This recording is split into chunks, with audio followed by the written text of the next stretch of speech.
Hello दोस्तों, स्वागत है आप सभी का। तो आज हम लगाने वाले हैं आरआरबी एनटीपीसी का मेगा लाइव टेस्ट, जो कि टेक्स्ट बुक पर इस वक्त चल रहा है, गतिमान मेगा लाइव टेस्ट के नाम से। एनटीपीसी का एक और लाइव टेस्ट चल रहा है टेक्स्ट बुक पर, जिसका नाम है प्रतिभा मिनी लाइव टेस्ट। ये मिनी लाइव टेस्ट है जिसमें हाफ क्वेश्चंस होंगे, ठीक है। और ये फुल हाफ क्वेश्चंस मतलब नहीं, इसमें 40 क्वेश्चंस हैं, ठीक है, 40 मार्क्स के 32 मिनट के लिए। ये वाला फुल मॉक है, ठीक है, जो कि एग्जाम में 90 मिनट्स का आएगा और 100 क्वेश्चंस आएंगे 100 मार्क्स के, ठीक है। ये फुल मॉक है। तो आज हम फुल मॉक लगाने वाले हैं, ठीक है जी। तो बाकी जिसका आरपीएफ का, कांस्टेबल का एग्जाम है या फिर ग्रुप डी का एग्जाम है, रेलवे के किसी भी एग्जाम के लिए आप रेलवे के सारे मॉक लगा सकते हो, ठीक है।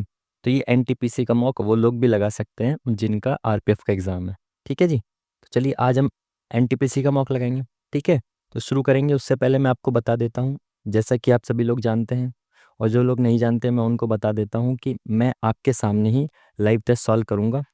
इसमें आप सीख कह सकते हैं अप्रोच, एग्जाम ओरिएंटेड अप्रोच, कि आपको एग्जाम में किस तरीके से विद इन टाइम पेपर को पूरा सॉल्व करना है, ठीक है। कैसे आप कुछ क्वेश्चंस में यूनिट डिजिट से आंसर निकाल सकते हैं, किस किस तरीके से आप ऑप्शन से आंसर निकाल सकते हैं, ठीक है। तो इस तरीके की कुछ छोटी छोटी चीज़ें जो आपका बहुत सारा समय बचा सकते हैं, वो सब आप यहाँ सीख सकते हैं, ठीक है जी। तो चलिए शुरू करते हैं। स्टार्ट।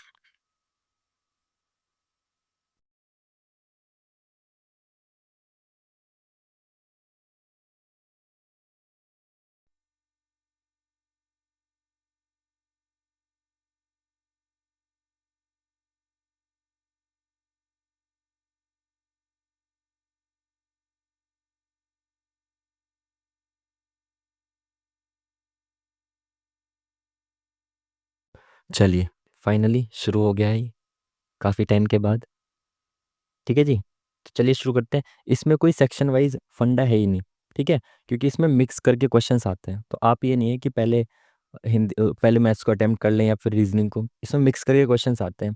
अब देखते हैं किस तरीके से इन्होंने क्वेश्चंस को अरेंज किया हुआ है, ठीक है। चलिए शुरू करते हैं पहले क्वेश्चन के साथ। पहले क्वेश्चन के साथ, सरकार ने विज्ञापन जारी किए हैं और जनता को यह सलाह दी है कि वे सड़क के किनारे कुछ न खाएं, क्योंकि वह अस्वस्थ होता है, अस्वच्छ होता है, ठीक है। तो ये तर्क है, एक फैक्ट दिया हुआ है, इस फैक्ट के आधार पर क्या क्या धारणाएं धारणाएं बनाई जा सकती हैं, ये आपको बताना है। तो सरकार ने एक एडवर्टीजमेंट जारी कर दिया है और जनता को बोला है कि सड़क के किनारे कुछ नहीं खाना, क्योंकि अस्वच्छता फैलेगी इससे। तो इससे हम क्या क्या धारणा बना सकते हैं। सरकार सड़क किनारे विक्रेताओं के कारोबार को बंद करना चाहती है? ऐसा तो बिल्कुल नहीं है, बंद थोड़ी करना चाहती है, ये तो बिल्कुल इसमें कहीं से निकल ही नहीं रहा कंक्लूजन। सरकार होटल के मालिकों का लाभ बढ़ाना चाहती है? ये भी इससे हम डायरेक्टली नहीं कह सकते। तो ये तो बहुत सिंपल सा क्वेश्चन हो गया कि दोनों ही चीज़ें गलत हैं, दोनों ही बातें गलत हैं। वो केवल अस्वच्छता ना हो इस वजह से उसको बंद किया गया है। चलिए नेक्स्ट क्वेश्चन, ये भी इसी तरीके का आ गया। बाकी इस तरह के क्वेश्चन में ना थोड़ा गलत होने के चांसेस भी रहते हैं, तो आप मार्जिन ऑफ एरर लेके चला करिए इन क्वेश्चंस में, ठीक है। लाल रक्त कोशिकाओं की उपस्थिति के कारण रक्त का रंग लाल होता है, ठीक है। यदि लाल रक्त कोशिकाओं को हटा दिया जाए तो वे अपना लाल रंग खो देंगी? बिल्कुल हो सकता है, ये तो सही बात है। जब तक ये रक्त में रहेंगे तब तक लाल रक्त कोशिकाएं लाल रहेंगी? क्या रक्त में रहेंगे? लाल रक्त कोशिकाओं की उपस्थिति के कारण रक्त का रंग लाल होता है, इनकी उपस्थिति के कारण होता है रंग लाल। जब तक वे रक्त में रहेंगे तब तक क्या रहेंगे? ये तो मेरे को सेंटेंस ही गलत लग रहा है। इनके बारे में तो बात चल रही है, रेड ब्लड सेल्स के बारे में तो बात चल रही है। क्या रहेंगे? मेरे हिसाब से तो पहले ही ठीक है, बाकी तो देख लेंगे, गलत भी हो सकता है इन क्वेश्चंस में। थोड़ा मैं तो लेके चलता हूँ एरर कि हाँ भाई हो सकता है गलत, ठीक है जी। चलिए कलर बदलते हैं, ठीक है। 7 19 55, 7 या 21, 19 या 57, ये इंटू 3 - 2 हो रहा है, इंटू 3 - 2, 19 या 57 इंटू 3 - 2। तो इसमें भी इंटू 3 - 2 होना चाहिए। तो इंटू 3 करेंगे तो 5 या 15, 5 में से 2 गया तो यूनिट डिजिट 3 आएगा, तो इसी में केवल यूनिट डिजिट 3 है। बाकी आप पूरा भी कर सकते हो। 55 इंटू 3, तो कितना हो गया? 5 या 15 और 1 16, और -2 करेंगे तो 163 आएगा, ठीक है। आप स्मार्ट तरीके से भी कर सकते थे डायरेक्ट, बाकी कोई नहीं। चलिए नेक्स्ट क्वेश्चन क्या बोल रहा है। 274 का अर्थ है ये, 137 का अर्थ है ये, 752 का अर्थ है ये।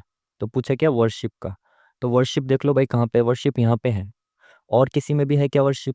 नहीं, इसमें भी नहीं है, इसमें भी नहीं है, इसमें भी नहीं है, किसी में नहीं है वर्शिप, केवल इसमें है।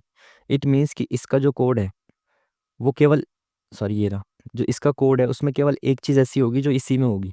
ठीक है, एक जो कोड होगा इन तीनों में से वो केवल इसी का कोड होगा, क्योंकि वर्शिप और किसी में नहीं है। तो पहली बात तो ये कि इसमें से 137 में से ही एक आंसर होगा। तो 137 देखो, 137 में से 3 और 7 है, तो ये नहीं हो सकता और ये नहीं हो सकता, 7 और 3 में से एक आंसर होगा। अब लेट्स सी, इसका जो कोड है वो किसी और में भी दे रखा है, जैसे ये 7 है, 7, ये 7 इधर भी दे रखा है। इट मीन्स कि इसमें जो गॉड है ना, वो गॉड यहाँ पे भी है, तो गॉड का कोड जो है वो 7 है, तो 7 भी आंसर नहीं होगा। एक ही चीज़ बची वो 3, तो 3 आंसर होगा। आप समझ पाए, जो चीज़ें कॉमन होती है उनका कोड भी तो कॉमन होगा ना। जैसे यहाँ पे गॉड है, यहाँ पे भी गॉड है, तो जो कोड गॉड का यहाँ पे होगा वही कोड यहाँ पे होना चाहिए। तो 7 यहाँ पे है, 7 यहाँ पे भी है, इट मीन्स कि 7 ही ऐसा है जो गॉड का होगा। बचा हुआ एक ही ऑप्शन था 3, तो वही आंसर हो गया। ठीक है जी, चलिए। क्या बोल रहा है, 3 किसी ना किसी रूप से एक समान है, मतलब ऑड वन आउट छांटना है। 19 से 324 मतलब एक कम का स्क्वायर है, 18 का स्क्वायर है।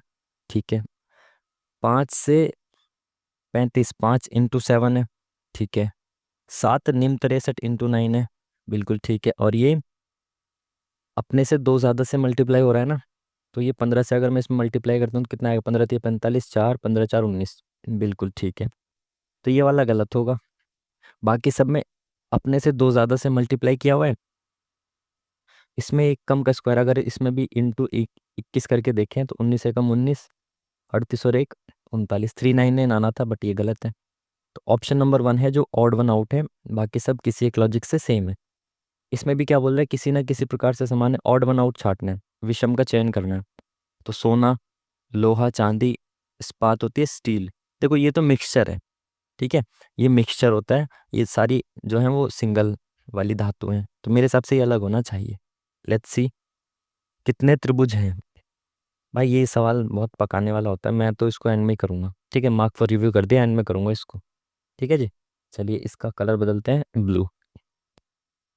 क्या बोल रहा है, इसमें भिन्न को चुनना है, मतलब ऑड वन आउट छांटना है। तो सबसे पहले ये देख लो, पहले से पहले का कनेक्शन, DEFG+3, GHIJ+3, FGH+2। देखा, पहले वाले कोड से ही मिल गया, इसमें +2 है, इसमें +3 है क्या, KLMN+3। बाकी सब में पहले वाले में +3 है, इसमें ही पहले वाले में +2 है। अगर मान लो पहले से पहले का कनेक्शन नहीं दिखता तो फिर दूसरे से दूसरे का देखते सभी में। ठीक है, जो वाला ऑड होता है उसको हम, मतलब जिसमें अलग एक पैटर्न लगता है उसको ही हम आंसर में मार्क कर देते। ठीक है जी। हम्म हम्म, चलिए, नेक्स्ट क्वेश्चन। टी टी को 14 लिखा जा सकता है क्या? नहीं, तो एक बार एंड में देखो, एंड में क्या है, 20, बिल्कुल टी का 20 होता है। पहले पहले से पहले पे चेक करो, फिर पहले से लास्ट पे चेक करो। ठीक है, मोस्टली इसमें आंसर मिल जाता है, नहीं तो फिर दूसरा पैटर्न आपको खोजना पड़ेगा। तो ये टी से 20 हो गया। ठीक है, आर का कोड होता है 18, ये 18 लिखा हुआ है। ठीक है, ए का 1 होता है, 1 है, आई का 9 है, एन का 14 है। बिल्कुल ठीक है, तो फर्स्ट वाले का लास्ट से दे रखा है। पी का 16 है, बिल्कुल ठीक है। तो एस का क्या होता है, एस का 19 होता है। ठीक है, 19 होगा सबसे एंड में, तो एंड में यहाँ पे 19 सब में है। ठीक है, के का क्या होता है, 11, तो जे के, एक second, sorry sorry sorry, S का 19 होता है ना, तो एच का आएगा। एस के बाद एच, एच क्या होता है, 8 होता है, 8 सभी में दे रखा है, नहीं इसमें नहीं दे रखा है 8। समझ पा रहे हो आप, पहले 19 फिर 8 फिर 8 फिर 8, 3 में दे रखा है, एक में नहीं दे रखा।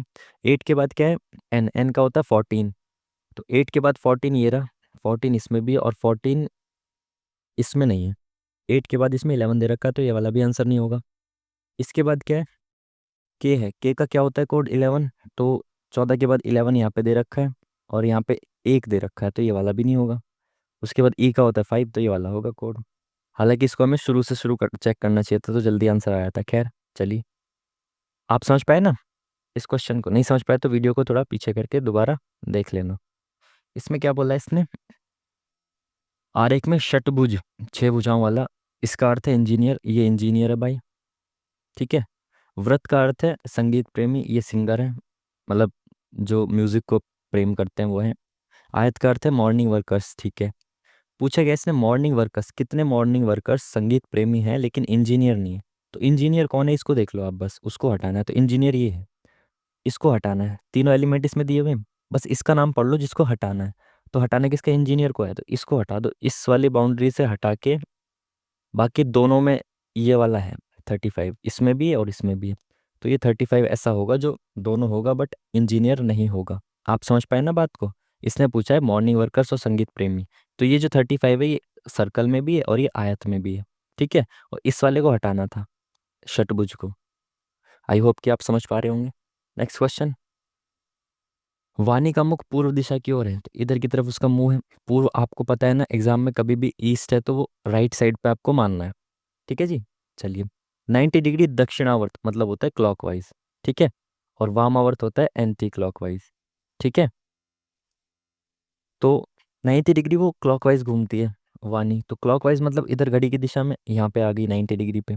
ठीक है, उसके बाद इसने क्या बोला, 135 वामावर्त मतलब एंटी क्लॉकवाइज। तो भाई देखो 135 90 यहाँ तक आ गया और 45 यहाँ तक आ गया। ठीक है, तो ये 45 आ गया, वामावर्त घूम गई। अब फिर से वो 45 क्लॉकवाइज घूमते तो फिर से वापस इधर आ गई 45 घूम के। ये 45 था ना, यहाँ से यहाँ तक का 90 था, यहाँ से यहाँ तक का 45। अब वापस से क्लॉकवाइज 45 घूम गई, तो अब किधर है, जहाँ पे था वहीं पे है इसका मुंह, ईस्ट की तरफ है। Option number 1 is the correct answer. ठीक है जी। चलिए, नेक्स्ट क्वेश्चन क्या बोल रहा है भैया, फिर से कलर बदलते हैं। 104 का 13 से क्या लिंक है, 13 अट्ठे 104 होता है। ठीक है, और 152 19 अट्ठे 152 होता है। 19 है क्या ऑप्शन में, बिल्कुल सही है। अट्ठे अट्ठे दे रखा है, 8 जा। ठीक है। चलिए, नेक्स्ट क्वेश्चन क्या बोल रहा है। 47 व्यक्तियों की एक पंक्ति में एक्स आगे से 14वें स्थान पर है। आगे से 14वें स्थान पर ये, और एक्स जो है आगे से 14th स्थान पर है। ठीक है, जबकि वाई पीछे से 17वें स्थान पर है। तो पीछे से 17वें स्थान पर कौन है, वाई, जो कि 17वें स्थान पर है। यदि वे अपना स्थान बदल लेते हैं तो वाई पीछे से 34वें पे आ जाता है। एक्स का स्थान बताओ आगे से।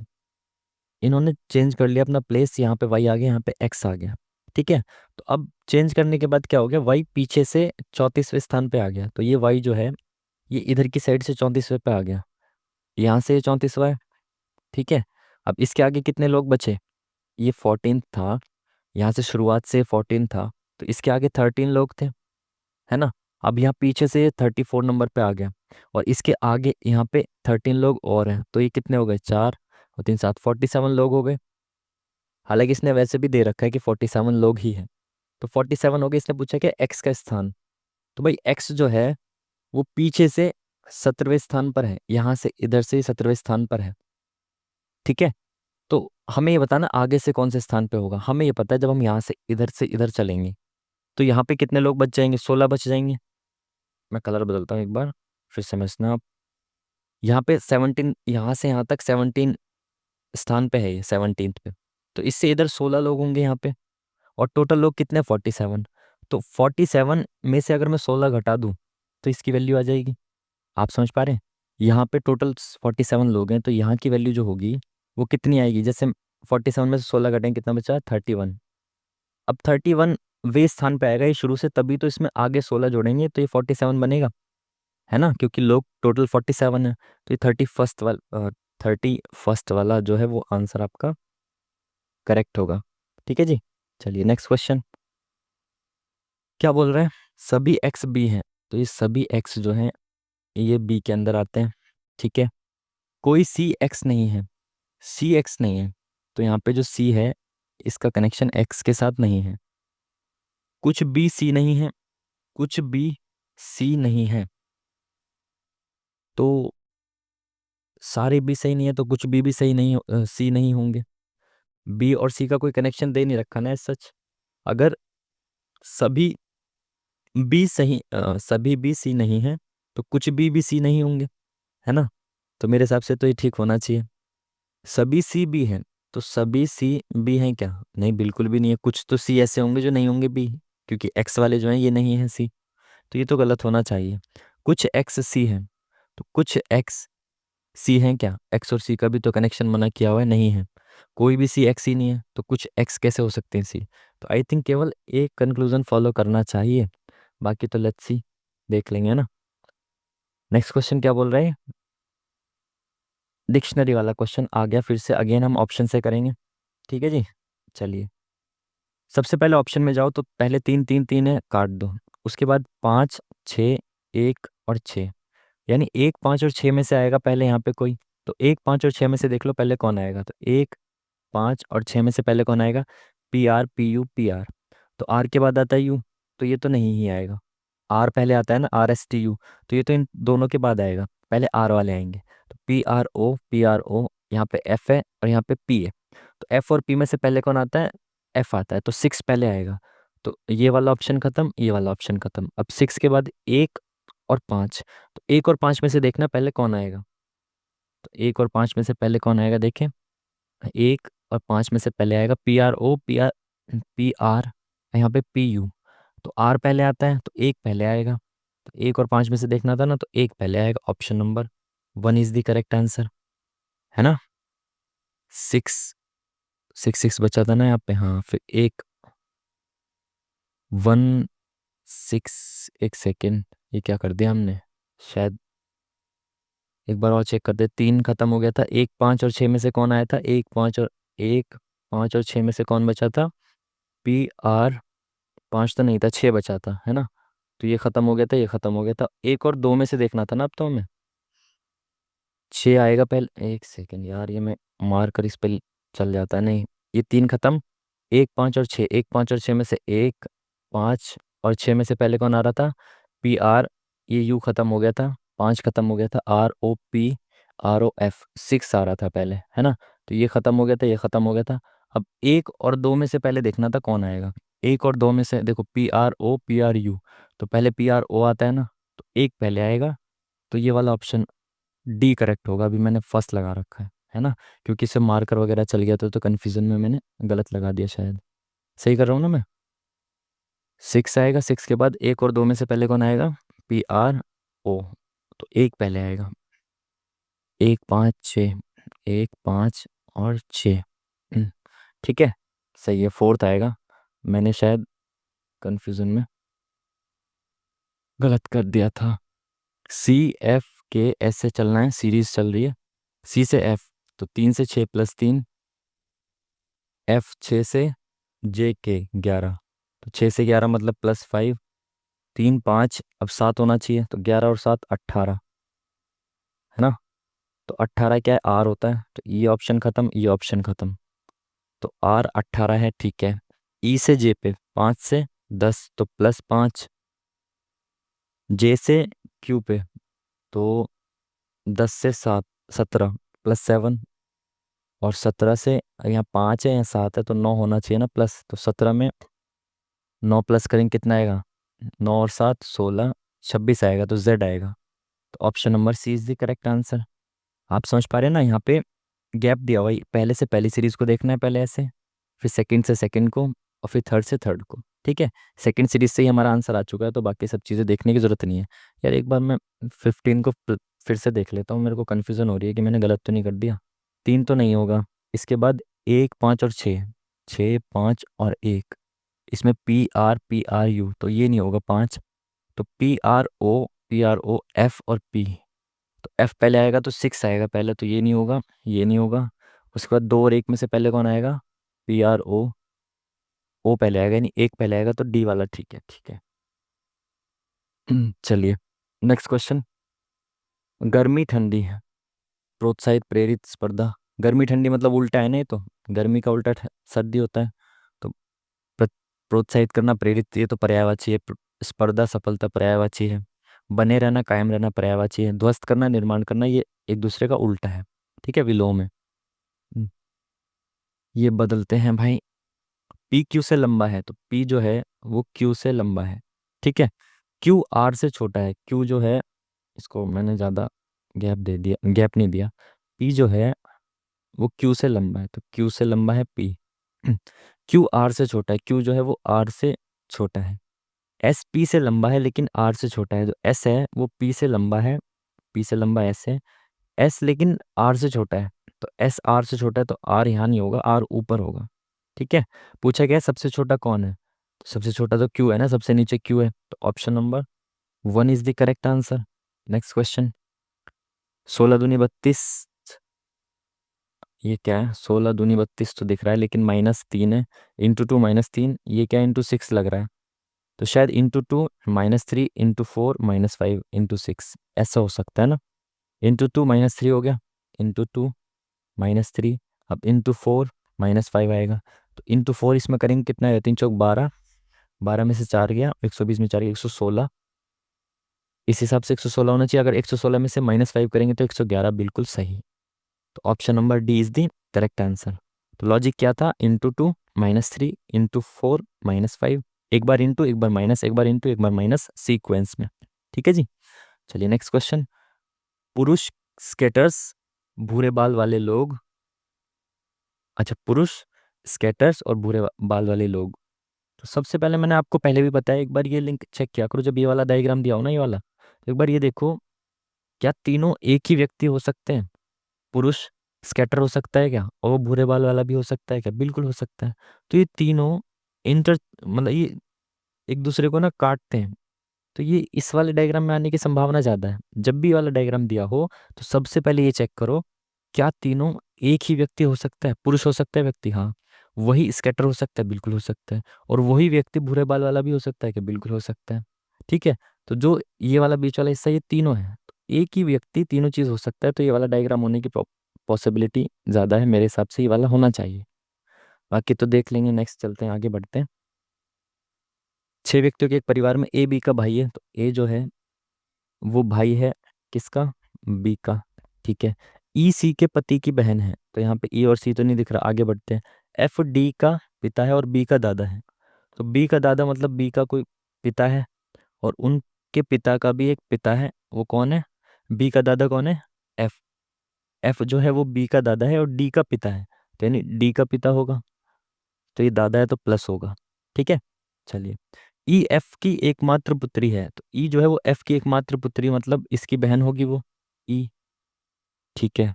और क्या था भाई? सी का बी से संबंध, ये रह गया था ना। ई सी के पति की बहन है। तो ई जो है वो किसकी बहन है? इसकी। तो सी का पति है ये। सी के पति की बहन है ई। तो पूछा गया इसने सी का बी से क्या संबंध होगा, तो सी का बी से क्या संबंध है? तो सी जो है वो बी की माँ है भाई। तो ऑप्शन नंबर डी। ये तो आपको दिख ही रहा है सामने से।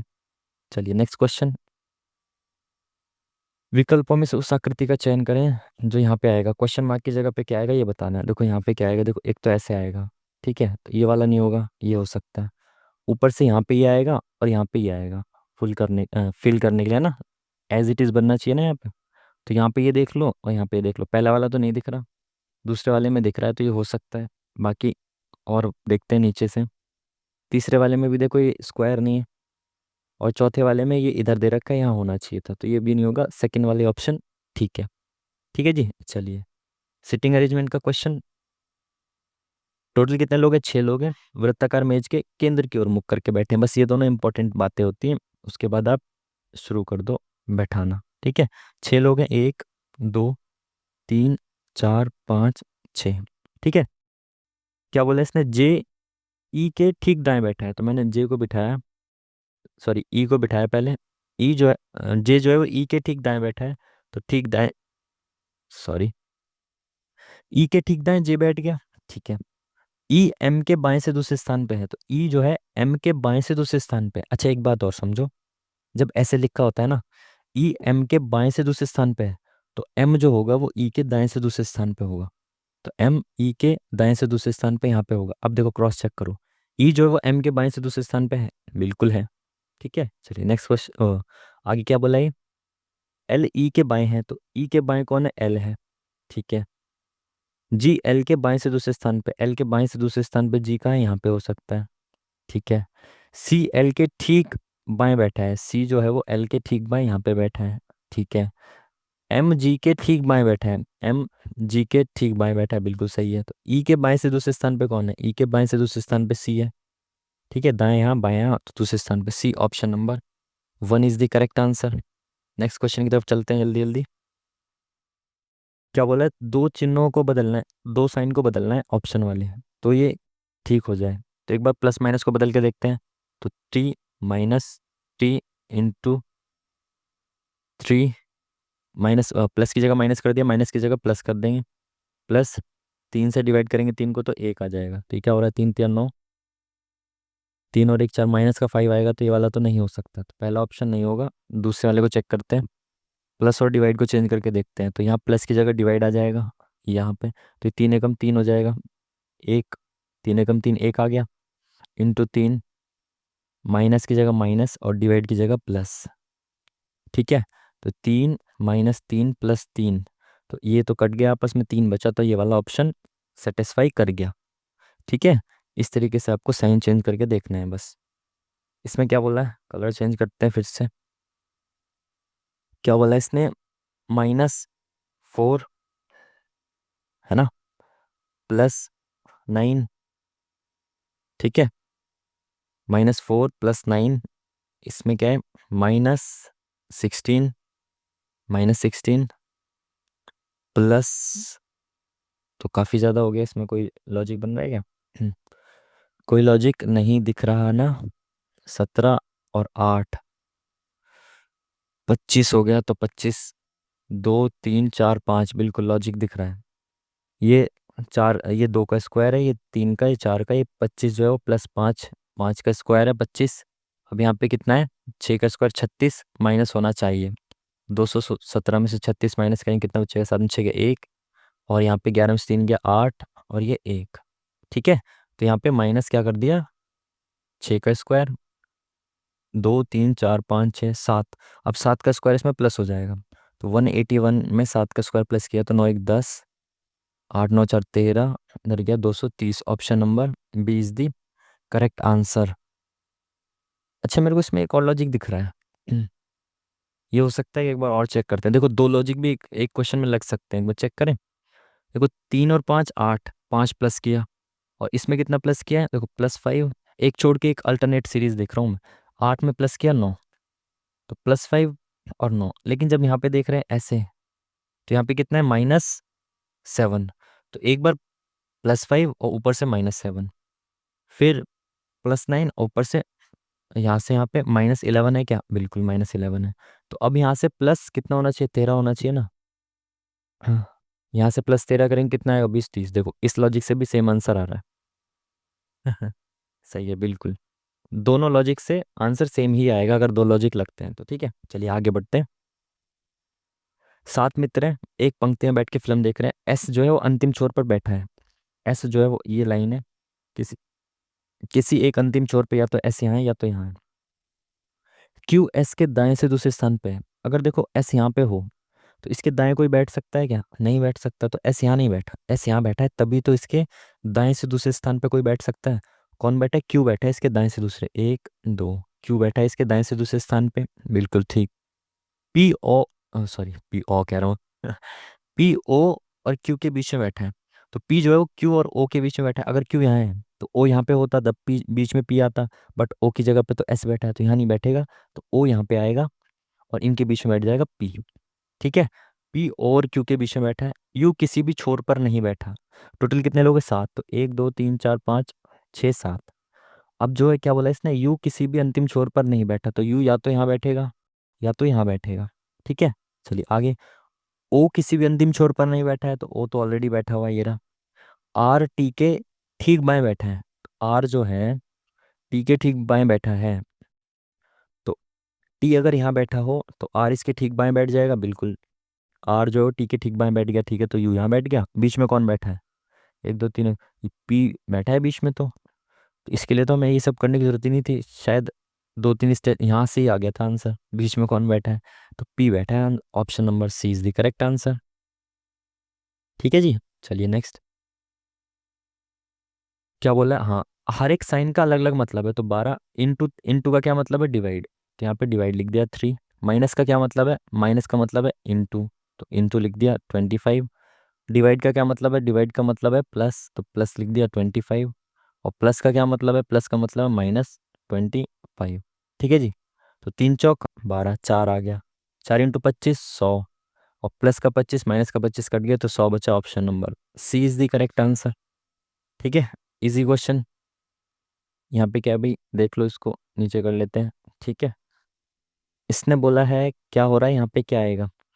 तो ये देखें तो ये नीचे चला गया दूसरे स्थान पे, एक दो, और फिर एक आगे बढ़ा। ये क्लॉकवाइज पहले +2 हुआ यहाँ पे, फिर +1 हुआ, फिर एक दो +2 हो गया, फिर एक +1 हुआ, अब +2 होगा तो ये दो आगे बढ़ेगा। आप समझ पा रहे हो, पहले ये दो आगे बढ़ा, फिर एक आगे बढ़ा, फिर ये दो आगे बढ़ गया यहाँ से यहाँ, तो फिर ये एक आगे बढ़ गया। अब ये दो आगे बढ़ेगा तो यहाँ पे होना चाहिए, यहाँ पे है, यहाँ पे है, यहाँ पे है, यहाँ पे है। आई थिंक नीचे वाले में भी होगा, एक बार देख लेते हैं नीचे वाले को भी। तो इसमें भी नहीं, नहीं, नहीं, ये वाला एलिमिनेट हो गया क्योंकि इसमें भरा हुआ है, ये तो खाली है ना। तो ये वाला तो एलिमिनेट हो गया, तीन ही ऑप्शन ऊपर के बचे। ठीक है जी। चलिए, तो अब इसमें क्या, ये वाला एरो भी दे रखा है, तो एरो का क्या है, एरो भी +2 हो रहा है यहाँ पे, फिर +1, फिर दो आगे बढ़ा, फिर एक आगे बढ़ा, अब दो आगे बढ़ जाएगा तो यहाँ पे एरो आ जाएगा, यहाँ पे एरो है बिल्कुल। ये वाला तो नहीं है ना एरो, ये वाला है, ये वाला एरो नहीं है, एरो ये वाला है। ठीक है, तो ऑप्शन नंबर बी में ही इसको दिया हुआ है। चलिए, प्राचीन पुराना पलंग पोष क्या होता है। आई थिंक ये हमारे पिछले भी किसी मॉक में आए थे, हिंदी में आए थे ये सवाल शायद। हम्म, है ना। तो इसका पलंग पोष का मतलब क्या होता है, शीट होता है ना शायद, शीट होता है हाँ, पलंग पे जो बिछाया जाता है। ये था, इस ये ऑलरेडी आया हुआ है मॉक में, तो आप समझ पा रहे हो ना मॉक कितना इंपॉर्टेंट है लगाना। सभी बकरियां काली हैं, ठीक है भाई। कुछ काले सफेद हैं, तो कुछ काले सफेद हैं, ठीक है। कोई काला सोना नहीं है, तो ये कोई काला सोना, SO लिख देते हैं इसको, नहीं है, ठीक है। कुछ बकरियां सफेद हैं, कुछ बकरियां सफेद हैं, बकरियों का और सफेद का कोई डायरेक्ट कनेक्शन है क्या, नहीं, तो ये तो गलत होना चाहिए। कुछ बकरियों के सोना होने की संभावना है, कुछ बकरियों के सोना होने की संभावना है, बिल्कुल भी नहीं है। जब ये पूरा ही सोना नहीं है, बकरियां तो इसके अंदर है ना, ये के ही सोने से रिलेटेड नहीं है, तो ये कैसे हो जाएगा बकरियां। आप समझ रहे हो, ये पूरी बाउंड्री के अंदर ही नहीं जा सकता सोना, और ये इस बाउंड्री के अंदर है भी बकरी, तो ये वाला स्टेटमेंट गलत है, संभावना ही नहीं है। तो दोनों आई थिंक गलत होने चाहिए। लेट्स सी, कई बार हम संभावना देके उसको करेक्ट कर देते हैं, तो ये चीज़ ध्यान रखना, करेक्ट नहीं करना। ठीक है जी। चलिए, 25 वस्तुएं इतने की खरीदी और इतने रुपए में बेच दिया, प्रति वस्तु पर अनुमानित लाभ प्रतिशत ज्ञात करना है। तो देख लेते हैं, एक वस्तु का कॉस्ट प्राइस खरीदी कितने में हमने, इसको काटें तो कितने में कटेगा, 25 या 75। इसको काट रहे हैं हम, एक वस्तु का कॉस्ट प्राइस निकाल रहे हैं, 25 या 75, और कितना बचा, 85, 11 बचा। तो ये 25 चौका 100, 12 इधर गया, 25 पंजे 125, तो कॉस्ट प्राइस आ गया 345। और बेकी कितने में, इतने में, 25 वस्तुएं, तो इसको 25 से डिवाइड करेंगे कितना आएगा, 25 पंजे 125, एक बचा इधर गया, 17 नहीं कटेगा 0, और 25 छिक्का 25 सत्ते 175, 507 आ गया आपका SP। ठीक है, कलर चेंज करते हैं, रेड। तो कोई चीज़ 345 की खरीद के 507 रुपये में बेच दी, तो कितने का फायदा हुआ इसको, 2, 6 4 10, और 4 और 5 1, 4 और 1 5, ठीक है। 162 रुपये का फायदा हुआ उसको, कॉस्ट प्राइस पे होता है फायदा और नुकसान। तो 162 रुपये का फायदा हुआ 345 पे, इंटू 100 करेंगे परसेंटेज के लिए, परसेंटेज पूछा ना, ठीक है। इसको काटा हमने, तो काटेंगे कैसे, 5 6 30, 5 9 45, 5 2 10, और 0। तो ये कितना हो गया, 162 दूनी 16 दूनी 32, और 4 और 0, अपॉन में 69। तो अप्रोक्स कितने के आसपास होना चाहिए, 6 चौक 24, 240, 9 चौक 36, 6 तिया 18, 9 तिया 27। अनुमानित लाभ पूछ रहा है ना, अनुमानित। तो भाई कट सकता है कि अगर मैं इसको 7 मान लूँ, 70 कर दूँ इसको, तो इसमें से 0 हटा तो 7 चौक 28, 4 इधर गया, 7 छिंग 42, तो 46 के आसपास, जस्ट 47 भी है, 45 भी है। तो भाई इसमें मैं टाइम खराब नहीं करूँगा, इसको डायरेक्ट करके देखूंगा अब मैं, ठीक है। यहाँ पे करके देखता हूँ, 69 से किसको काटना है, 3240 को। चलो भाई काटो। तो काटें तो सबसे पहले तो 69, 7 चौक 28, तो 4 बार में जाना चाहिए ना, इंटू 4, तो 4 नीम 36, 24 25 26 27, 276। ठीक है, बचा क्या, एक बार कलर बदल देता हूँ, इसका दिख नहीं रहा ना यहाँ पे, 8 14 में से 6 गया 8, और इसमें कितना बचा? 11 में से 7 गया 4, और ये 0। ये कितनी बार में गया था? 4 बार में गया था ना, 4। अब ये 480 आ गया। 7 चौका 28, 7 सत्ते 49। तो 7 में तो नहीं जाएगा नहीं। 7 9 63, 6 42 और 6 48। तो अप्रोक्स 7 बार में जाएगा, तो 47 is the correct answer, approx. ठीक है। आप बेफिजुल में छोटा मोटा कैलकुलेशन के लिए वो मत करो, टाइम खराब अपना, कर दो कैलकुलेशन को। ठीक है। 3 ठोस घनों की भुजाएं इतनी इतनी इतनी है, पिघलाकर एक नया घन बनाया गया, नए घन का संपूर्ण पृष्ठीय क्षेत्रफल बताना है। 3 घनों को पिघला के एक घन बनाया गया है। ठीक है। तो उस नए घन का संपूर्ण पृष्ठीय क्षेत्रफल, तो उस नए घन की अगर मुझे भुजा पता चल जाए, साइड कितनी है, तो निकाल दूंगा। अब ये देखो, जब मैं 3 घनों को पिघलाऊंगा तो इनका जो तीनों का वॉल्यूम होगा वो बराबर होगा नए वाले के वॉल्यूम के। ठीक है। तो इन तीनों के वॉल्यूम को अगर मैं निकालूं तो 3 3 9 30, वॉल्यूम आपको पता है क्या होता है, एक ही क्यूब होता है। तो इन तीनों का वॉल्यूम मैंने प्लस किया। 3 3 9 3 3 9 30 27, प्लस 4 चौक 16 चौका 64, 5 का क्यूब 125। तो इन तीनों का वॉल्यूम जो है ना, वो बराबर होगा जो बड़ा घन बनाया ना उसके वॉल्यूम के। ठीक है।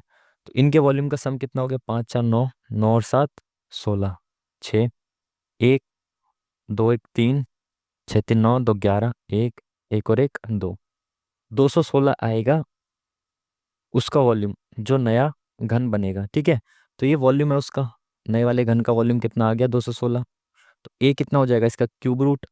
तो 216 किसका क्यूब रूट है? 6 का। तो नए वाले घन की भुजा कितनी आ गई? 6। ठीक है। नए वाले घन की भुजा कितनी आ गई? 6 आ गई। ये तो आप समझ पाए। अब इसका क्षेत्रफल निकालना है, संपूर्ण पृष्ठीय क्षेत्रफल। टोटल सरफेस एरिया होता है 6a²। तो 6 साइड आ गई, 6 इंटू साइड कितनी है? 6। 6 का स्क्वायर, ये तो 216 आ गया ना, 6 का cube. Option number C is the correct answer.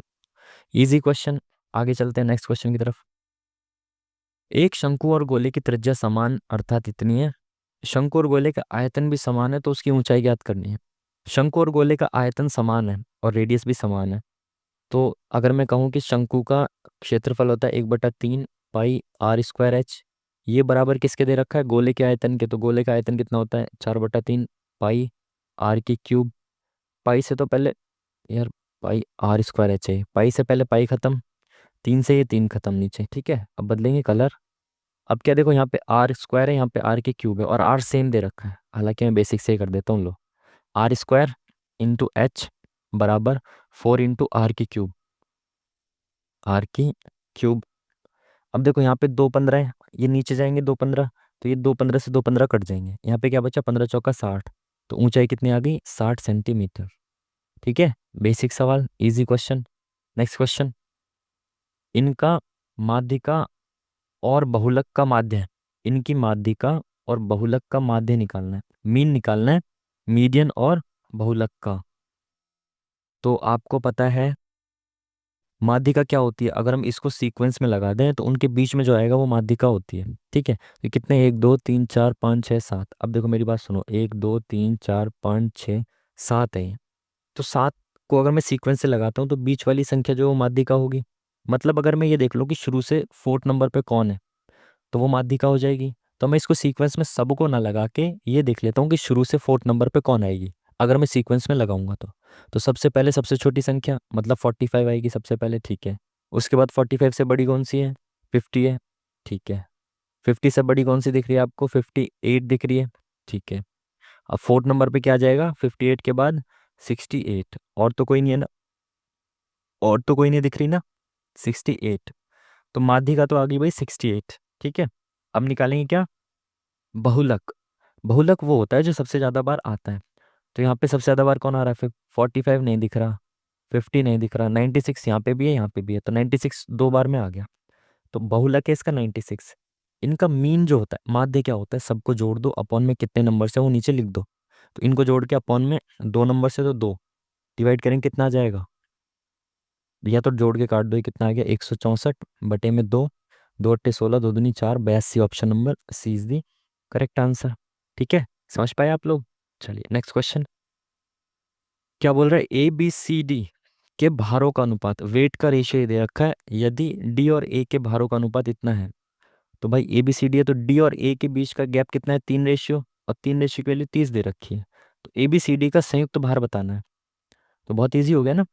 इसने कहा डी और ए के बीच का अंतर, तो ए और डी के बीच का अंतर 3 है, और 3 की वैल्यू 30 दे रखी है, तो 1 रेशियो की वैल्यू 10 है ना। 3 रेशियो की वैल्यू अगर 30 है तो 1 रेशियो की वैल्यू 10 आ गई। ठीक है, तो भाई इन सब का संयुक्त भार, तो ये कितना होगा, 4 3 7 दोनों 1 10, 10 रेशियो, 1 रेशियो के लिए 10, तो 10 रेशियो की 100, option number 1 is the correct answer. ठीक है जी, चलिए नेक्स्ट क्वेश्चन की तरफ बढ़ते हैं। क्या बोल रहा है इसमें, एक्स का मान कितना होगा, एक्स का मान बताना है ना। इसमें एक्स मतलब इस वाली भुजा का मान बताना है, और यहाँ पे ये एंगल 46, ये भी एंगल 46 है, तो ये कॉन्ग्रुएंट हो जाएंगे ना, ये सर्वांग हो जाएंगे। इसमें देखो ये वाला एंगल, अगर मैं दो ट्रायंगल लूँ, एक ट्रायंगल एम एल के, ये बड़ा वाला, एक इसके अंदर वाला कौन सा है, एम एल के लिया है ना, तो एन पी के, ये दोनों सर्वांग हो जाएंगे, कॉन्ग्रुएंट हो जाएंगे। कैसे, ये वाला एंगल तो दोनों में है, दोनों में आ रहा है ना, के एंगल इसमें भी आ रहा है, इसमें भी आ रहा है, और एक एंगल ये है, तो ए की प्रॉपर्टी से ये दोनों क्या हो गए, कॉन्ग्रुएंट हो गए, सर्वांग हो गए। तो इस स्थिति में इनकी सभी भुजाओं का रेशियो बराबर होगा, है ना। जब सर्वांग होते हैं दो ट्रायंगल, तो इनकी भुजाओं का रेशियो बराबर होता है। ठीक है, तो अगर मैं ये कहूँ कि ये वाली भुजा एल एम, और ये वाली भुजा नीचे वाली पी एन, दोनों त्रिभुजों की दोनों त्रिभुजों की तीनों साइड्स का जो रेशियो है वो बराबर होगा, तो बराबर किसके होगा, दूसरी भुजाओं के। तो ये कितना है, एल एम, एल के सॉरी, ये क्या है, एल के पूरी, और अपॉन में इस वाले की, ये वाली कौन सी भुजा, पी के।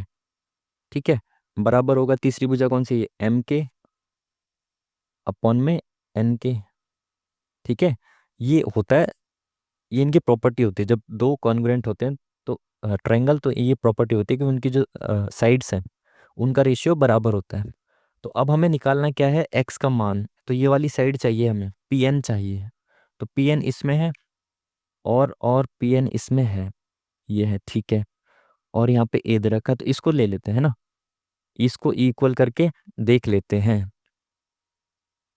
तो और कुछ तो नहीं है ना इसमें, यहाँ से है ये एम के, एक सेकेंड, लेकिन यहाँ पे एम एन और एन के भी दे रखा है, तो एम एन और एन के यहाँ पे है, तो पी एन चाहिए, सॉरी पी एन चाहिए, और दे क्या रखा है, एम एन और एन के, तो इनको इक्वल रखेंगे, इसको हटा देते हैं। ठीक है, तो एल एम, एक बार कलर चेंज करता हूँ, तो एल एम अपॉन में पी एन बराबर एम के अपॉन में एन के। ये मैंने किस लिए रखा है आप समझ पा रहे हो ना, क्योंकि इनकी वैल्यूज दे रखी है और ऑप्शन इसी में दे रखा है, तो इनको मैं कंपेयर कर रहा हूँ। तो एल एम क्या हो गया, एल एम हो गया ए, उसको सॉल्व करता हूँ, ए अपॉन में पी एन क्या हो गया, पी एन क्या है, एक्स है। ठीक है, बराबर एम के क्या है, एम के जो है वो बी प्लस सी है, तो एम के हो गया बी प्लस सी, अपॉन में एन के क्या है, सी, अपॉन में सी हो गया। अब क्या होगा, फिर से कलर बदलता हूँ, तो ये जो सी है ये इधर चला जाएगा, इधर ए के साथ, ये एक्स जो है इधर चला जाएगा इन टू में, तो इसकी वजह से बी और सी नीचे आ जाएगा यहाँ पे, बी प्लस सी, तो ए सी अपॉन में बी प्लस सी, ए सी अपॉन में बी प्लस सी, ए सी अपॉन में बी प्लस सी, ये रहा सी पे। ठीक है, आप समझ पाए, ये आपको प्रॉपर्टीज पता होनी चाहिए कॉन्ग्रुएंट ट्रायंगल्स की। ठीक है जी, 25 को 1/5 से विभाजित करना है, 25 को विभाजित करें 1/5 से, तो क्या होता है, यहाँ पे जब डिवाइड होता है तो साइन उल्टा हो जाता है इनटू, और फ्रैक्शन उल्टी हो जाती है, तो 25 पंजे 125। ठीक है, जब डिवाइड करते हैं फ्रैक्शन को तो साइन उल्टा करके फ्रैक्शन उल्टी कर देते हैं, इनटू करके फ्रैक्शन उल्टी। ठीक है जी, चलिए नेक्स्ट क्वेश्चन क्या बोल रहे हैं, पाइप ए और बी किसी टंकी को 20 और 12 घंटे में भर सकते हैं, तो ए 20 घंटे में कर सकता है वो काम, और बी उसी सेम काम को 12 घंटे में कर सकते हैं। ठीक है, पाइप सी खाली करने वाला है। ठीक है, जब तीनों पाइपों को एक साथ 5 घंटे के लिए खोल दिया जाता है तो टंकी का 1/5 भाग भर जाता है।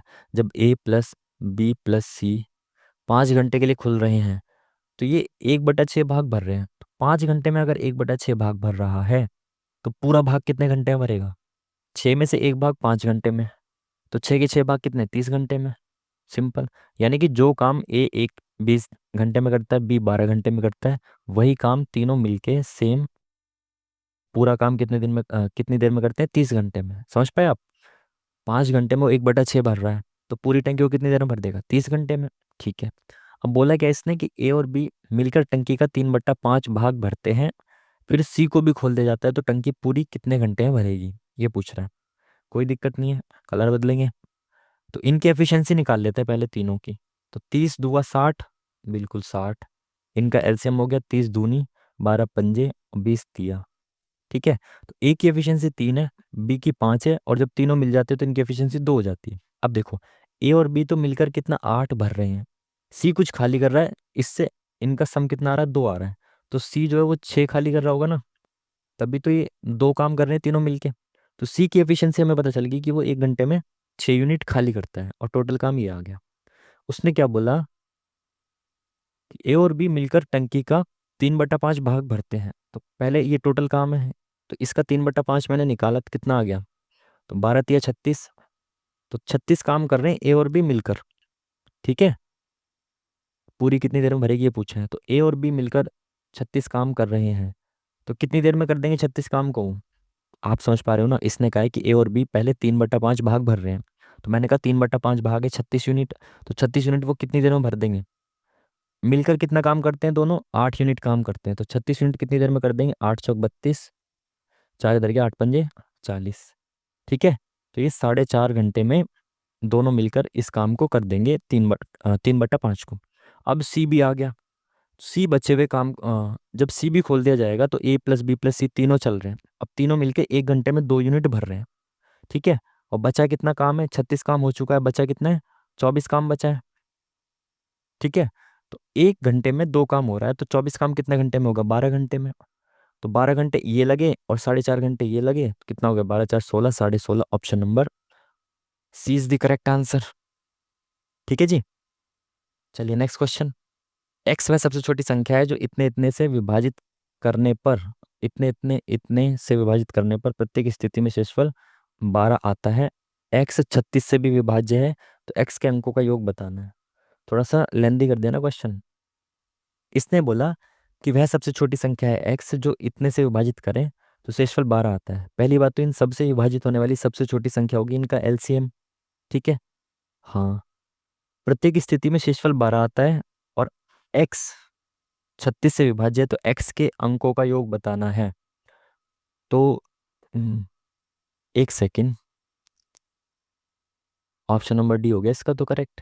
कैसे भाई? अगर तो कितना इजी कर दिया क्वेश्चन, आपकी प्रेजेंस ऑफ माइंड यहाँ पे काम करनी चाहिए। वो कह रहा है कि 36 से विभाज्य है कोई संख्या। मैंने कहा कोई संख्या 36 से विभाज्य है, उसके अंकों का योग बताना है।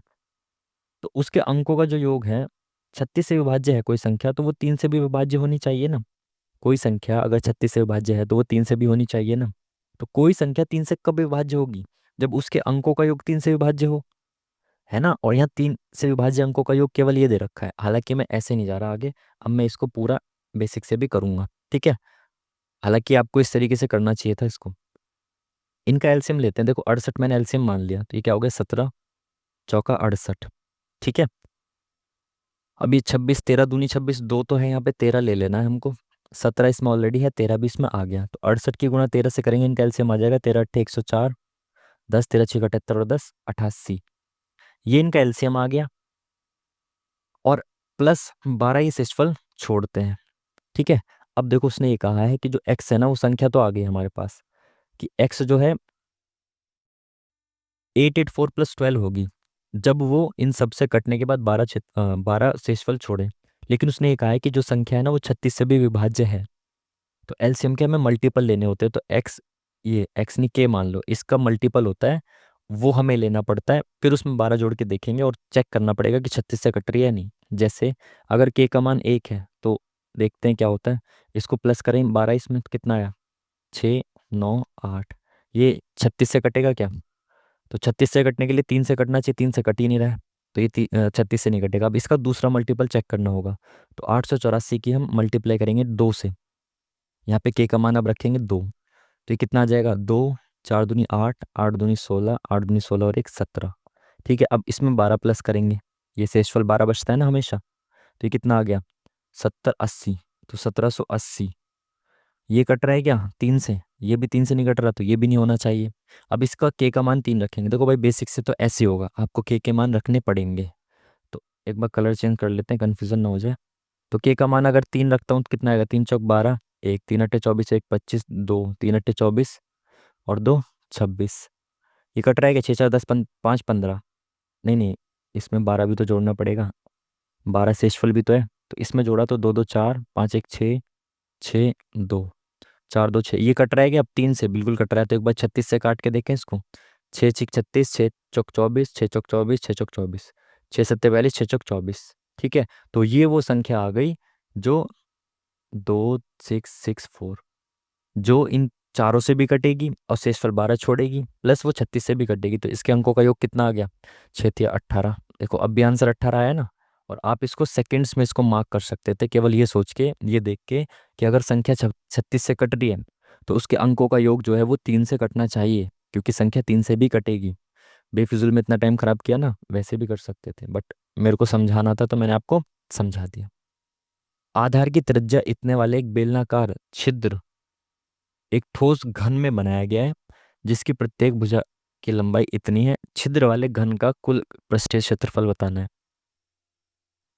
आधार की त्रिज्या इतने वाले बेलनाकार छिद्र एक ठोस घन में बनाया गया है। एक घन है, मान लेता हूँ मैं ऐसे करके, ये घन है, इसके अंदर क्या बनाया गया है, एक ठोस घन में क्या बनाया है, बेलनाकार होल बनाया है, बेलनाकार छेद बना दिया बीच में, जिसकी रेडियस इतनी है और भुजा से कम है ना रेडियस, तो ये बीच में ऐसे एक इन्होंने सिलेंडर बना दिया, ये ठीक है, ये बीच में इनके एक सिलेंडर बना दिया।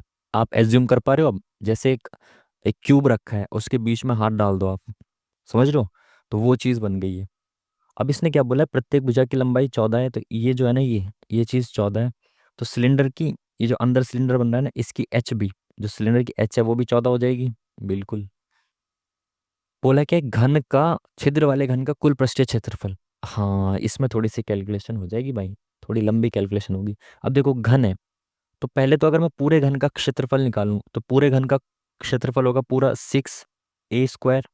ठीक है, बट उसमें ऊपर वाला जो ये वाला है, इसको माइनस करना पड़ेगा ना, ये तो खुला हुआ है, छेद कर दिया ना बीच में, तो इसको माइनस करना पड़ेगा। तो इसको माइनस करेंगे तो एक का क्षेत्रफल क्या होता है, πr², सर्कल का, तो दो सर्कल है इसमें, तो 2πr² मुझे माइनस करने पड़ेंगे। अब इसमें जो अंदर है ना, अंदर जो चिकना चिकना अंदर का क्षेत्र बचेगा, बेलन का जो साइड साइड का हिस्सा है ना, क्योंकि इसमें बीच में छेद किया हुआ है, तो उसका हमें CS से भी निकालना पड़ेगा, बेलन का।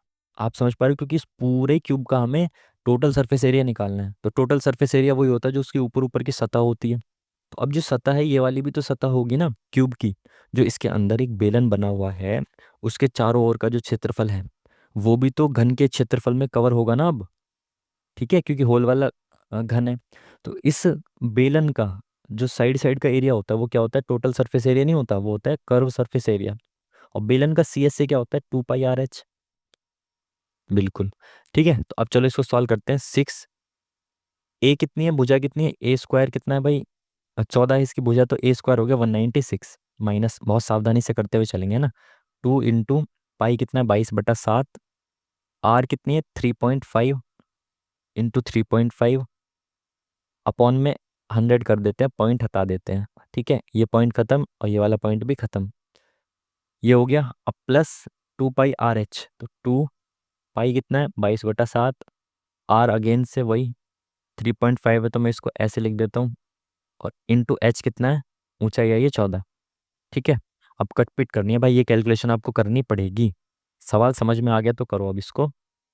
7×5 = 35, यहाँ पे आ गया 5। अब दूसरे कलर से काटते हैं ना, कन्फ्यूजन से बचने के लिए। तो ये आ गया 5, 7×5 = 35। अभी 5 से काटा 2 बार में, 5 दूनी 10, 20 आ गया यहाँ पे। अभी फिर से काटा 5 चौका 20, 5 सत्ते 35, ये कट चुका है ऑलरेडी।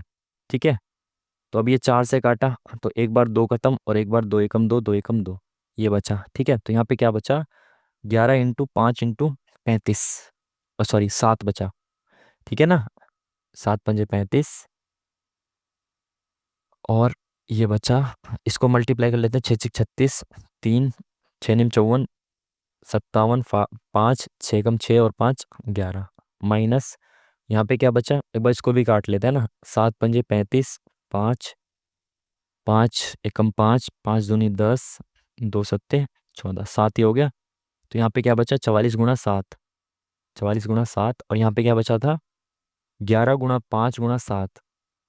तो यहाँ बचा है 77 गुणा 5, 77 गुणा 5 ही कितना हो गया, 5 सत्ते 35, 35 और 3 38, तो -385, और प्लस ये कितना बचा है, 7 चौक 28, 2 7 चौक 28 और 2 30, तो +308 ये बचा है ना।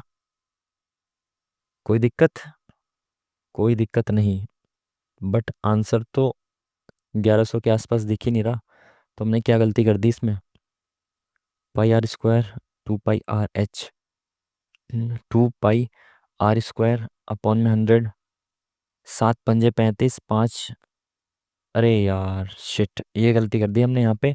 जब हमने 5 एकम 5 लिया था तो 5 दूनी 10 ही काट तो दिया था इसको, तो 11 सत्ते 77 बचाना केवल यहाँ पे। इसीलिए एक तो मैं यहाँ पे लिखता हूँ ना स्क्रीन पे, इस वजह से मिस्टेक हो जाती है, लिखते लिखते चेक करना होता है, माउस से लिखना होता है वैसे भी। खैर, तो और कुछ तो गलती नहीं हुई थी ना, 5 से काट दिया था इसको हमने, 5 एकम 5, 5 दूनी 10 0, फिर इसको काटा 5 चौक 20, 5 सत्ते 35, ये है ना। उसके बाद यहाँ जो 4 बचा था उसको पहले 2 से काटा, 2 एकम 2 दूनी 4, फिर 2 से यहाँ काटा, 2 एकम 2, ठीक है। 11 सत्ते 77 बिल्कुल ठीक, यहाँ पे तो कोई गलती नहीं थी। 7 पंजे 35, 5, 5 एकम 5 दूनी 10, 2 सत्ते 14, 7, ठीक है। तो 44 गुणा 7 ये आ गया 308, आई थिंक अब कोई गलती नहीं है।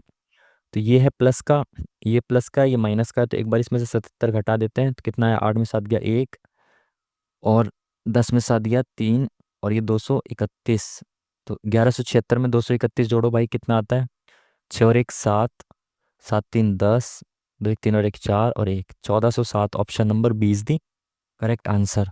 ये क्वेश्चन थोड़ा सा समझने वाला था, आपको समझ में आ जाता तो आप इसको कर देते। चलिए आगे बढ़ते हैं। आंकड़ों का बहुलक, माध्यिका और परिसर का माध्य बताना है आपको। बहुलक, माध्यिका और परिसर, परिसर आप समझते हैं ना, रेंज होती है, रेंज सबसे हाईएस्ट वाला माइनस लोएस्ट वाला। सबसे पहले बहुलक देखो, बहुलक वो है जो सबसे ज़्यादा बार आता है, तो बहुलक आप समझते हैं, मोड, मोड MOD मोड।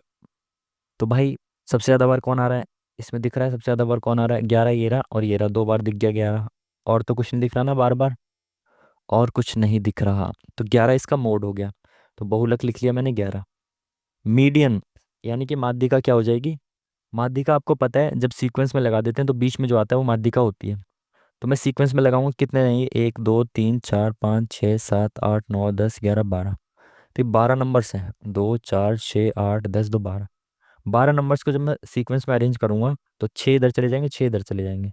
तो इस स्थिति में बीच वाला कौन होगा, ये छठा और सातवां, इनका जो सम आएगा उसका आधा, ये होता है इनका मीडियन, ठीक है।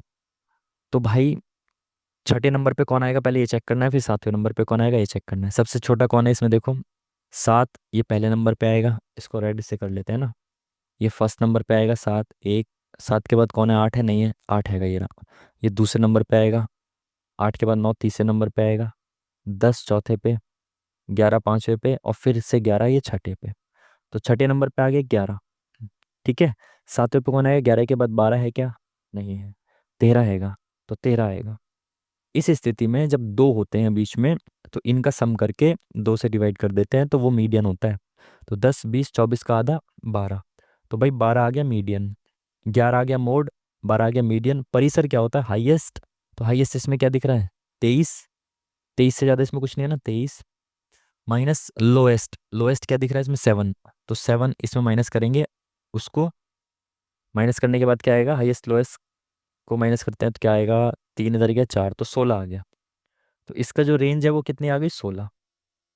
अब ये कह रहा है इन तीनों का माध्य निकालो, तो माध्य बराबर क्या होता है, इन सबको प्लस करें, अपॉन में उतनी संख्या जितने अपन में, अपॉन में वो जितनी संख्याएं हैं, तो इनको प्लस किया तो कितना आया, 16 17 18 और 10 28 29 10 39, और नीचे कितनी, तीन संख्या कितनी, 3, तो नीचे 3 आएगा, तो 39/3 होता है, 13 3 39, option number 1 is the correct answer.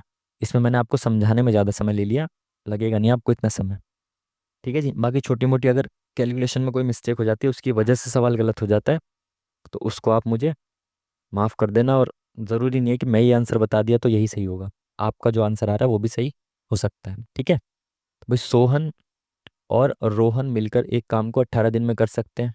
ठीक है, ये सोहन अकेला उस काम को 27 दिन में कर सकता है, तो सोहन अकेला 27 दिन में कर सकता है। तो रोहन कितने दिन में करेगा? बहुत इजी क्वेश्चन, इनका एलसीएम लो, कितना आएगा? 27 दूनी 54, 18 तिया 54, 54 27 दूनी 54, 18 तिया 54। ये दोनों मिलके एक दिन में 3 काम कर रहे हैं, और अकेला सोहन एक दिन में 2 काम कर रहा है। अगर सोहन अकेला 2 काम कर रहा है तो रोहन एक काम कर रहा होगा, तभी तो दोनों मिलके 3 काम कर रहे हैं। ठीक है, तो रोहन एक दिन में एक काम करता है, और टोटल काम कितना है? 54। तो ये कितने दिन में कर देगा? 54 काम 54 दिन में कर देगा, एक दिन में एक काम करता है। तो option number C is the correct answer. ठीक है जी, चलिए नेक्स्ट क्वेश्चन। क्या बोल रहा है भाई? नेक्स्ट क्वेश्चन, एक वस्तु जिसका अंकित मूल्य इतने रुपए है, 10% और 15% की दो क्रमागत छूटें, यानी सक्सेसिव डिस्काउंट दिया गया, तो वस्तु का विक्रय मूल्य बताना है।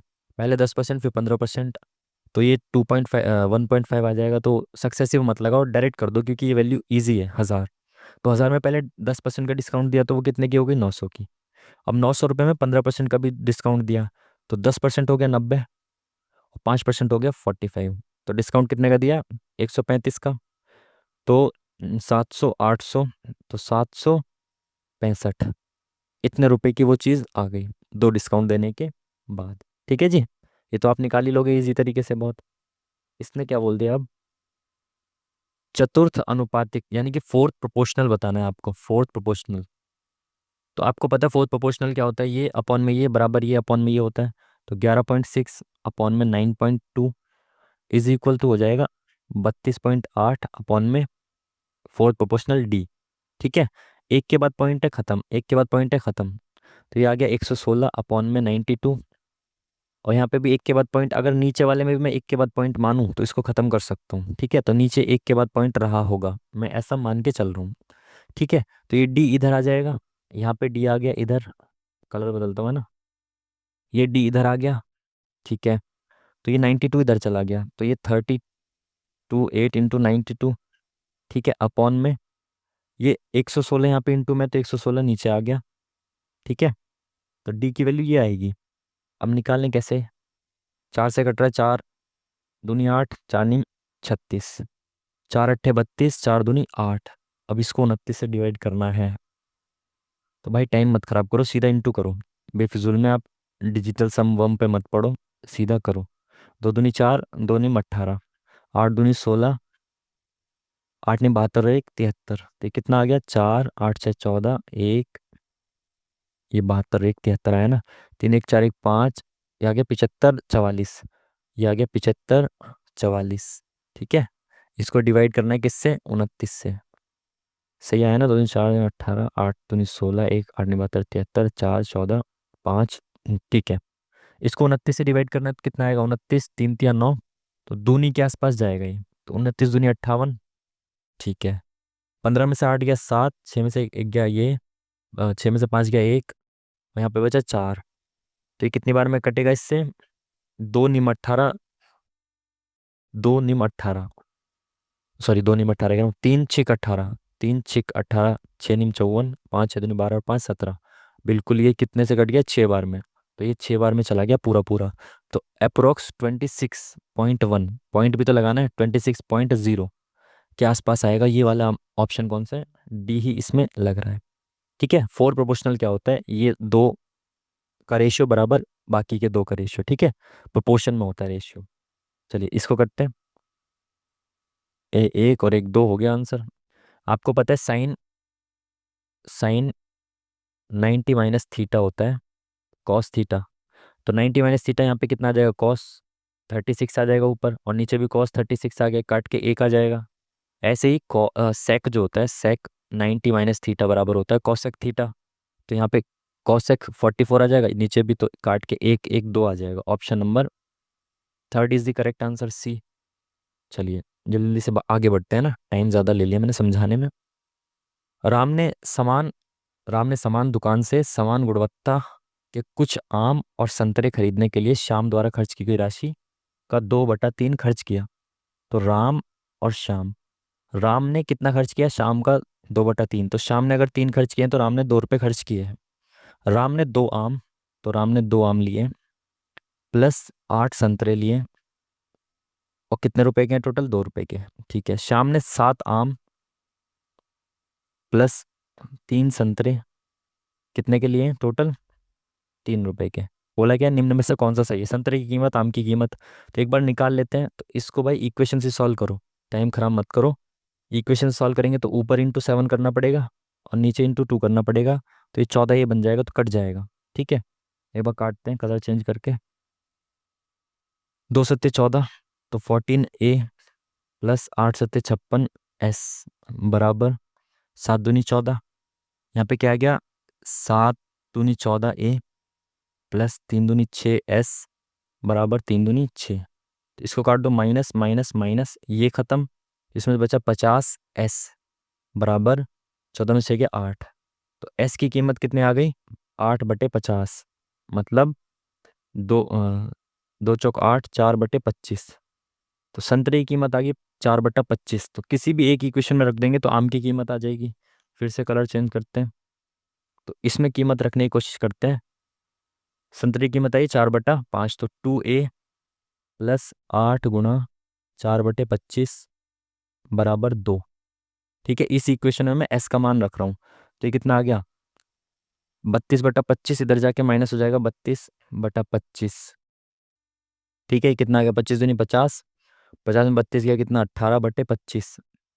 ठीक है, और यहाँ 2A की वैल्यू ये आ गई, तो A की वैल्यू यहाँ पे जो 2 इंटू में यहाँ पे डिवाइड में आ जाएगा, तो ये 2 से कट जाएगा, 2 × 18। तो इसकी वैल्यू आ गई 9/25। तो आम की वैल्यू 9/25, संतरे की वैल्यू 4/25। इसको काट के लिख लेते हैं, 4/25, 9/25, 9/25 और 4/25। ये वैल्यूज आ गई किसकी? ये संतरे की आई थी और ये आम की आ गई। ठीक है, हाँ। अब देखना है क्या बोल रहा है। संतरे की कीमत आम की कीमत की 1.5 गुना है। आम की कीमत की 1.5 गुना है, नहीं तो ये तो कम है, ये तो नहीं होना चाहिए, गलत।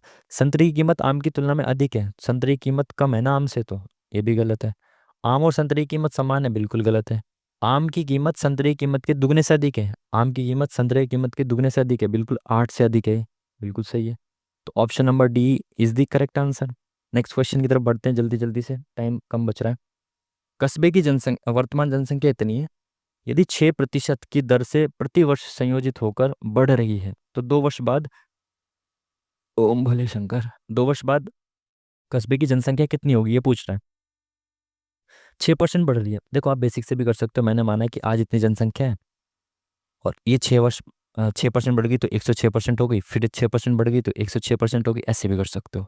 मैं कैसे करूँगा कि दोनों साल ये समान 6% बढ़ रही है, तो वो 100 से 106 हो जा रही है पहले साल, फिर 100 से 106 हो जा रही है दूसरे साल, है ना। तो अगर मैं इसको काट दूँ तो 50, 2 पंजे 10, 2 3 6। तो ये क्या हो रहा है? 50 से 53 पहले साल और फिर दूसरे साल 50 से 53। ठीक है, तो अगर मैं ओवरऑल देखूँ, 5 पंजे 2500, 2500 मतलब 2500 रुपये कह रहा हूँ ये तो CI का कॉन्सेप्ट हो गया ना। तो 2500 की जनसंख्या कितनी हो जाएगी? अगर मैं इसको मल्टीप्लाई करूँ 53, अब इसको ऐसे कर लेते हैं, एक बार कलर बदल के बताता हूँ, बेफिजूल में इतनी मल्टीप्लाई क्या करनी। मेरे को पता है 53 जो 50 + 3 का स्क्वायर है, तो ये क्या होता है? A² मतलब 2500 प्लस B² मतलब 9 प्लस 2AB मतलब 100 या 300। तो ये कितना हो गया? 2809। तो ये हो गया 2809। तो जनसंख्या इतने से इतने हो जाएगी 2 साल में 6% के रेट से। बट जनसंख्या 2500 से इतनी हो रही है, बट एक्चुअली में जनसंख्या कितनी है इतनी? 50,000। तो इस रेशियो की वैल्यू 50,000 दे रखी है, तो एक रेशियो की वैल्यू कितनी हो गई? 50,000 जो है वो 2,500 रेशियो की वैल्यू है, तो एक रेशियो की वैल्यू इतनी हो गई। ठीक है, मुझे निकालना क्या है? इसकी, ये जनसंख्या इतनी होगी तो इतने रेशियो की वैल्यू निकालनी है, तो इंटू 2809 ये निकालना है। तो 2 0 से 2 0 खत्म, 25 दूनी 50, 0। तो 2809 को इंटू 2 करेंगे, एन में 0, 2 × 2 = 18, 2 × 8 = 16, 1 2 2 4, 5 6 1 8 0। तो option number 1 is the correct answer. ठीक है जी, चलिए नेक्स्ट क्वेश्चन की तरफ बढ़ते हैं जल्दी जल्दी से। 2 पुरुष 2 महिला 1 लड़के की दक्षता यानी एफिशिएंसी का रेशियो क्या है? ये है, 2 पुरुष 2 महिला और 1 लड़का मिलकर 4 दिनों में काम पूरा कर सकते हैं। एक महिला एक पुरुष मिलकर कितने दिन, एक पुरुष एक महिला मिलकर कितने दिन में करेगी? इनकी एफिशिएंसी ये दे रखी है, और 2 ही पुरुष 2 ही महिला और 1 लड़का, मिलकर 4 दिन में काम पूरा कर रहे हैं। तो एक दिन में कितना काम करते हैं? 7, 5, 12, 3, 15। एक दिन में 15 काम करते हैं और टोटल 4 दिन में ये काम पूरा करते हैं, तो 15 चौका 60। तो टोटल काम कितना हो गया? 60। ठीक है। एक पुरुष और एक महिला मिलकर कितने दिन में काम को पूरा कर देंगी? अगर दो पुरुष एक दिन में 7 काम करते हैं तो एक पुरुष एक दिन में कितना काम करेगा? 3.5। सिंपल सी बात है। बिल्कुल। एक महिला, दो महिला 5 काम कर रही हैं, दो महिला 5 काम कर रहे हैं, तो एक महिला कितना काम करेगी? 2.5 काम। बिल्कुल। तो दोनों मिलके कितना काम कर रहे हैं? एक दिन में 6 काम कर रहे हैं। बिल्कुल। एक दिन में 6 काम कर रहे हैं, टोटल 60 काम है, तो 10 दिन में कर देंगे पूरा। Option number D is the correct answer. Next question की तरफ बढ़ते हैं जल्दी से। आकृति में रेखा पी, रेखा एल एम समांतर है, एल समांतर एम है। एक्स का पूरक कोण बताना है, क्या है? तो भाई एक्स की वैल्यू, पूरक कोण आपको पता है जिनका सम कितना होता है? 90 डिग्री होता है। तो अगर मैं एक्स की वैल्यू निकाल लूँ, ये एक्स जो है इसके बराबर होता है ना? तो इसकी वैल्यू कितनी हो जाएगी? एक लाइन पे स्थित, एक बिंदु पे स्थित जो कोण होते हैं उनका मान होता है 180 डिग्री, तो ये आ जाएगा 65। ठीक है। ये और ये 180 होंगे ना, 70, 80, 65। तो ये भी 65 आ जाएगा। और इसमें क्या जोड़ूं कि 90 बन जाए? तो इसमें मुझे 6, 7, 8, 25 जोड़ना पड़ेगा। तो option number B is the correct answer. ठीक है जी। चलिए थोड़ा स्पीड बढ़ाते हैं ना, टाइम कम बच रहा है। जून महीने में अमित के पेट्रोल का बिल इतने रुपए होता है। जुलाई में पेट्रोल में 15% की वृद्धि होती है और उसकी खपत में 15% की कमी होती है, तो जुलाई में अमित का पेट्रोल का बिल क्या है? जून में इतना बिल है, जुलाई में पेट्रोल की कीमत 15% बढ़ गई। अगर मैं कहूँ कि 100 रुपये कीमत थी पेट्रोल की, तो 115 रुपये हो गई। उसकी खपत 15% कम हो गई। तो अगर मैं कहूँ कि पहले 100 यूनिट खपत कर रहा था, तो अब वो 85 यूनिट खपत कर रहा है। ठीक है। तो पहले 100 यूनिट 100 रुपये की आती थी, अब 85 यूनिट कितने की आएगी? 100 यूनिट अब इतने की आ रही है, तो 1 यूनिट इतने की आएगी, इंटू 85 यूनिट खरीदनी है मुझे, तो 85 यूनिट इतने की आएंगे। सॉरी, क्या बोला मैंने?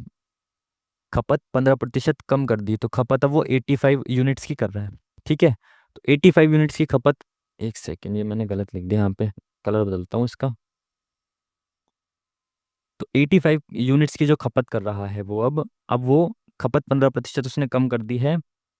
तो उसने बोला कि बिल कितने का बनेगा? तो अब वो 85 यूनिट्स की खपत कर रहा है। ठीक है। जो चीज़ पहले 100, 115 की आती थी, अब वो 85 कितने की आएंगी? अब वो सॉरी, जो चीज़ पहले 100 रुपये की 100 आती थी, अब वो 100, 115 की आती है। तो एक कितने की आएगी? एक आएगी इतने की, है ना? 100 चीज़ें 115 की आ रही है, तो एक आएगी इतने की अपॉन में 100, तो चाहिए मुझे कितनी? 85। तो 85 चीज़ें इतने की आएंगी। तो टोटल मेरे को इतना रुपए मेरा खर्चा आएगा। बट मैंने 100 रुपये माना है कि पहले 100 रुपये थी, अब वो 115 हो गई, तो पहले 100 रुपये का बिल जो था वो 1200 के बराबर है।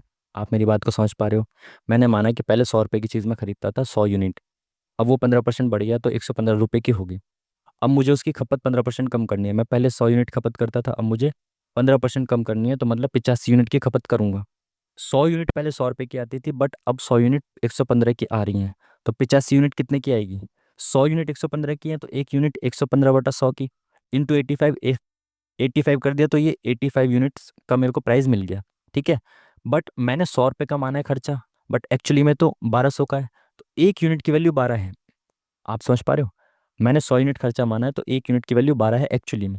तो ये जो मेरा खर्चा आया, इसमें अगर मैं इंटू 12 कर दूं, तो एक्चुअल खर्चा आ जाएगा। बिल्कुल आ जाएगा। इसको काटो अब, 5 दूनी 10, 0, 5 एकम 5, 5 सत्ते 35।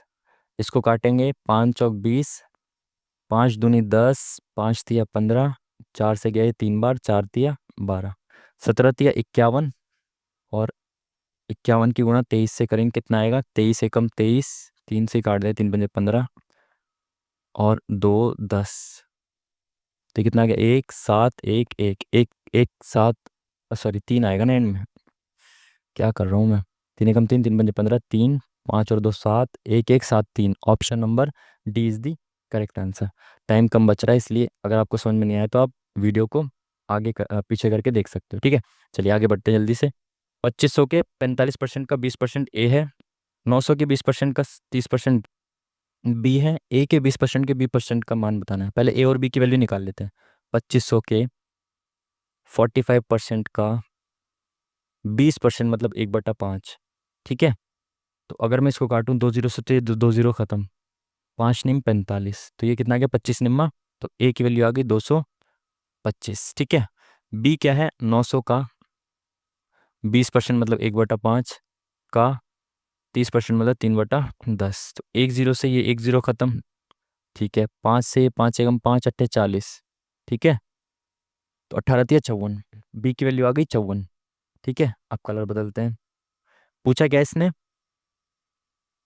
ए के 20%, तो ए का 225 का 20% मतलब 1/5 के बी परसेंट, तो बी परसेंट मतलब बी की वैल्यू 54 है, तो 54% की वैल्यू बतानी है। ठीक है, तो इसको काट दो भाई। काटेंगे कैसे, 5 से काट दो, 5 चौका 20, 5 चौक 20, इधर क्या 5 पंजे 25। अब इसको काटें, 2 से काटे, 2 दूनी 4, 2 सत्तर 14 और 2 पंजे 10 0। ठीक है, तो 5 निम 45, 5 दहिया 50, तो 27 निम, 27 × 9 कितना हो जाएगा, 9 सत्ते 63, 9 दूनी 18 और 6 24, एक के बाद पॉइंट आ जाएगा 24.3। Option number C is the correct answer. Next question की तरफ बढ़ते हैं जल्दी से। 15 लीटर दूध और पानी के मिश्रण में दूध और पानी का अनुपात इतना है, दूध और पानी का अनुपात इतना बनाने के लिए आवश्यक पानी की मात्रा, पहले रेशियो 1:2 है, बाद में 1:3। तो दूध और पानी यानी मिल्क और वाटर, तो इसमें 1 यूनिट वाटर एक्स्ट्रा ऐड करना है, तो 1 यूनिट की वैल्यू निकाल लेते हैं कितनी होगी। पहले कितना लीटर है, 75 लीटर है, तो टोटल कितना है, 2 और 1 3 है ना, 2 और 1 3 है टोटल। और 3 की वैल्यू कितनी है, 75, तो एक की वैल्यू कितनी आएगी 25। और 1 यूनिट ही ऐड करना है, एक रेशियो ऐड करना है, तो एक रेशियो की वैल्यू 25 हो जाएगी। Option number B is the correct answer. Next question, दो व्यक्ति क्रमशः इतने और इतने घंटे प्रति घंटे की इतने किलोमीटर प्रति घंटा की गति से एक ही दिशा में चल रहे हैं, एक साथ चलना शुरू करते हैं, तो 3.5 घंटे में, 3.5 घंटे के अंत में वो कितने किलोमीटर की दूरी पर होंगे। मतलब अगर वो एक साथ चलना शुरू करते हैं तो 3.5 घंटे बाद एक दूसरे से कितना दूर होंगे। ये 1 घंटे में इतना चलता है, 1 घंटे में इतना चलता है, तो 1 घंटे में इनके बीच में कितनी दूरी आ जाएगी। भाई एक तो 1 घंटे में इतना चल जा रहा है, और एक 1 घंटे में केवल इतना चल रहा है, तो 1 घंटे में इनके बीच में दूरी कितनी आ गई, 5 2 1, ये 2 है 2।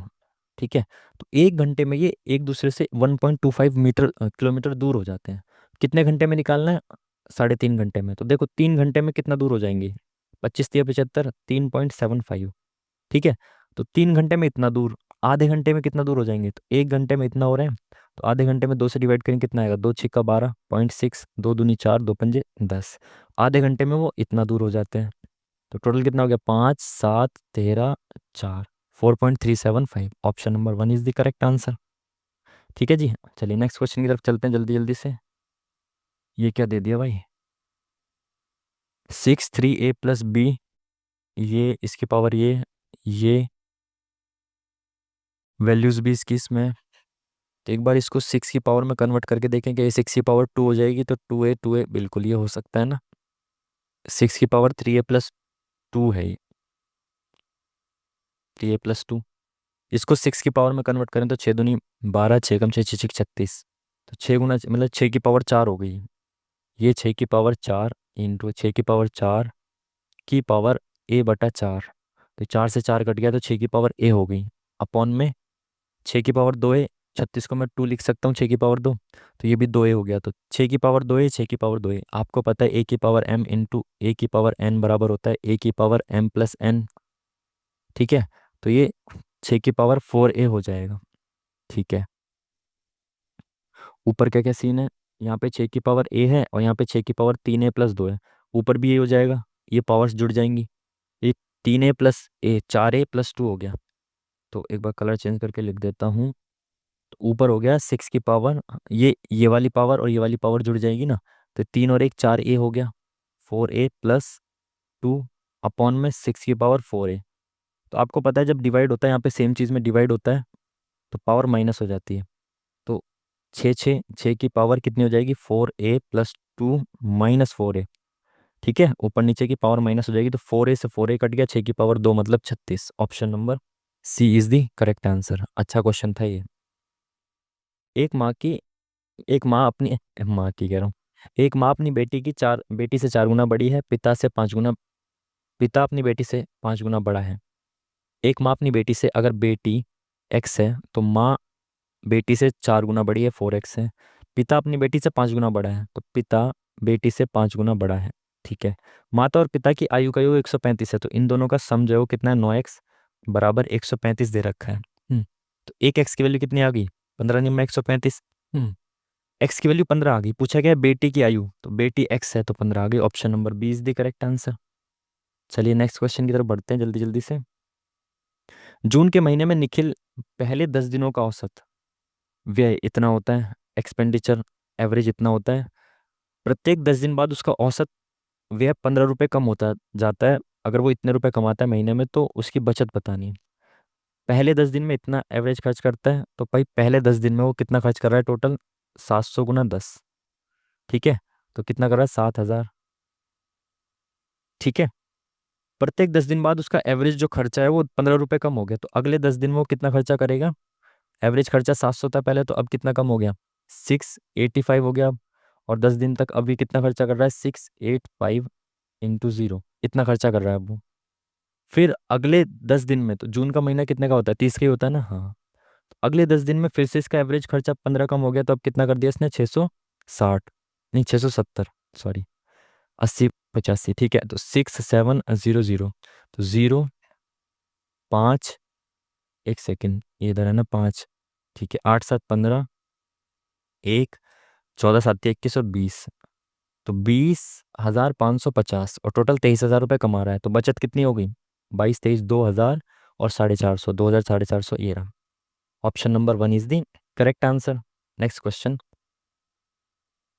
क्या बोल रहा है, 15% छूट की बिक्री पर टी शर्ट का मूल्य इतना है, तो टी शर्ट का वास्तविक मूल्य 15% की छूट के बाद इतना मूल्य है। यानी कि अगर मैं किसी चीज़ को 15% की छूट देता हूँ तो कितना बचती है टोटल, अपना 85% बचती है। और 85% की वैल्यू ये है तो 1% की वैल्यू ये, अब इंटू 100% की वैल्यू निकालनी है। तो ये काटें, तो ये तो इससे कट रहा है, 17 × 85, 17 × 4 = 68, तो 5 × 8 = 40, तो 800। Option number B is the correct answer. Easy question.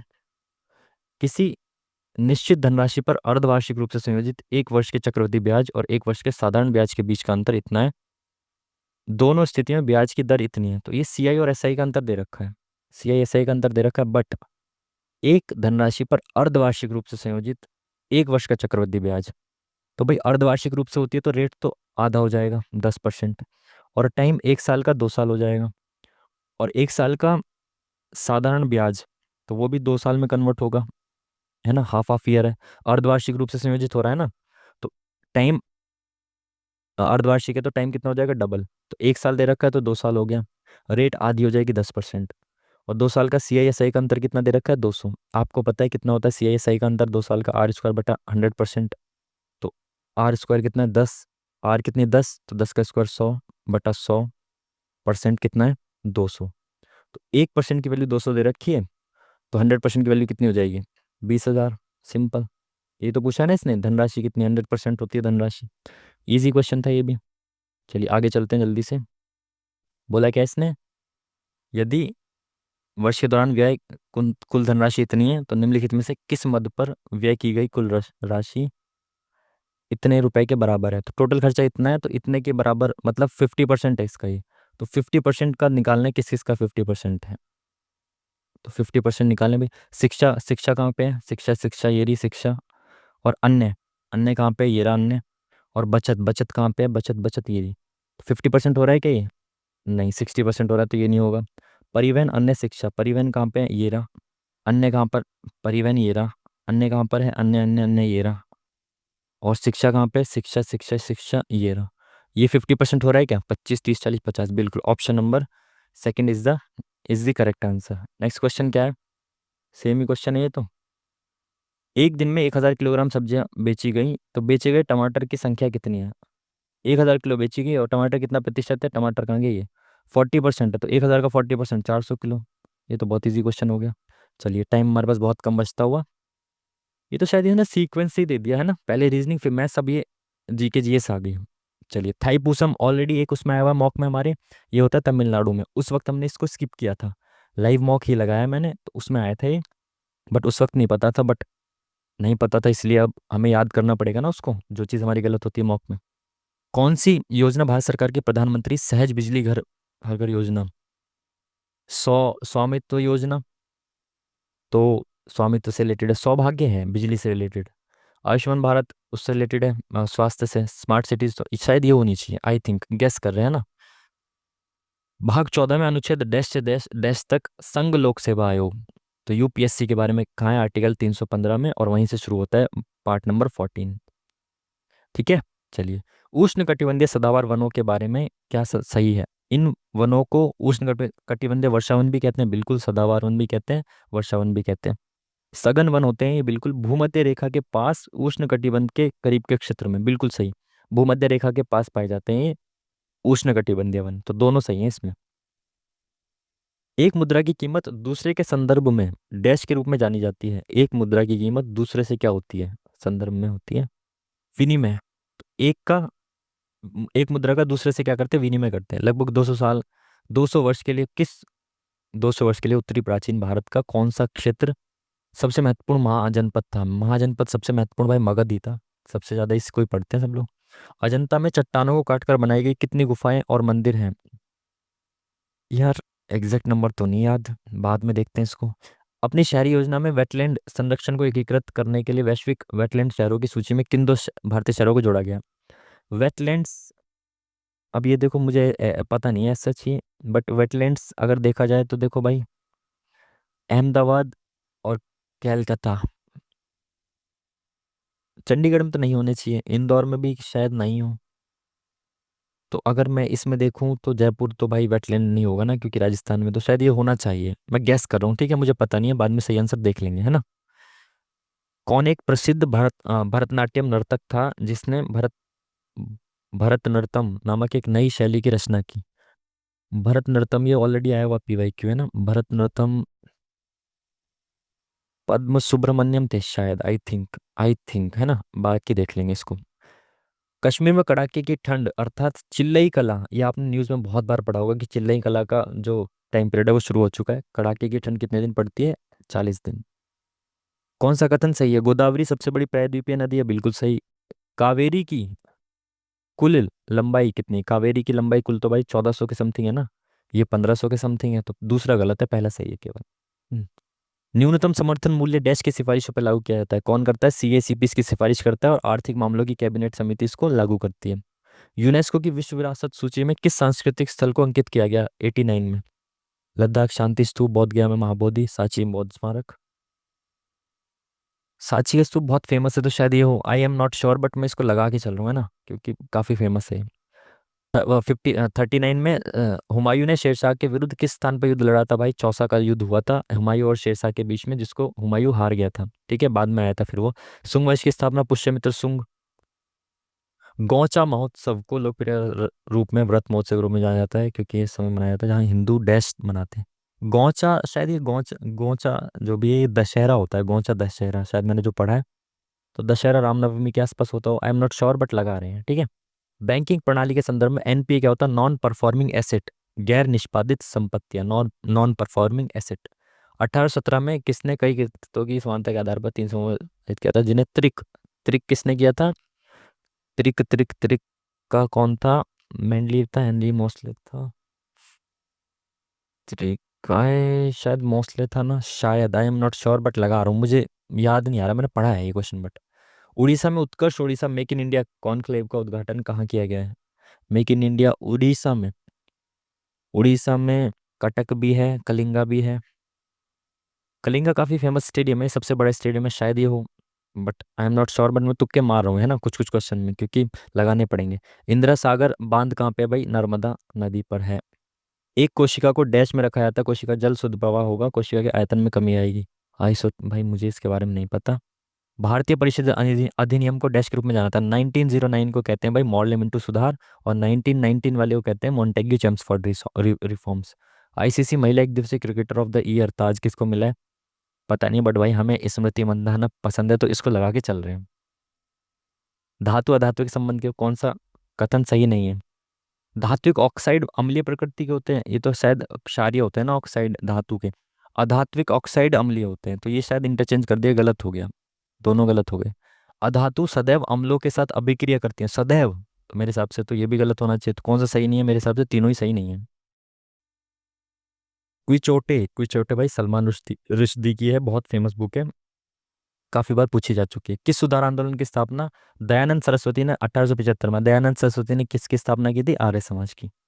ठीक है। कौन सा shortcut, keyboard shortcut Microsoft word में केस केस चेंज करने का होता है भाई? F3।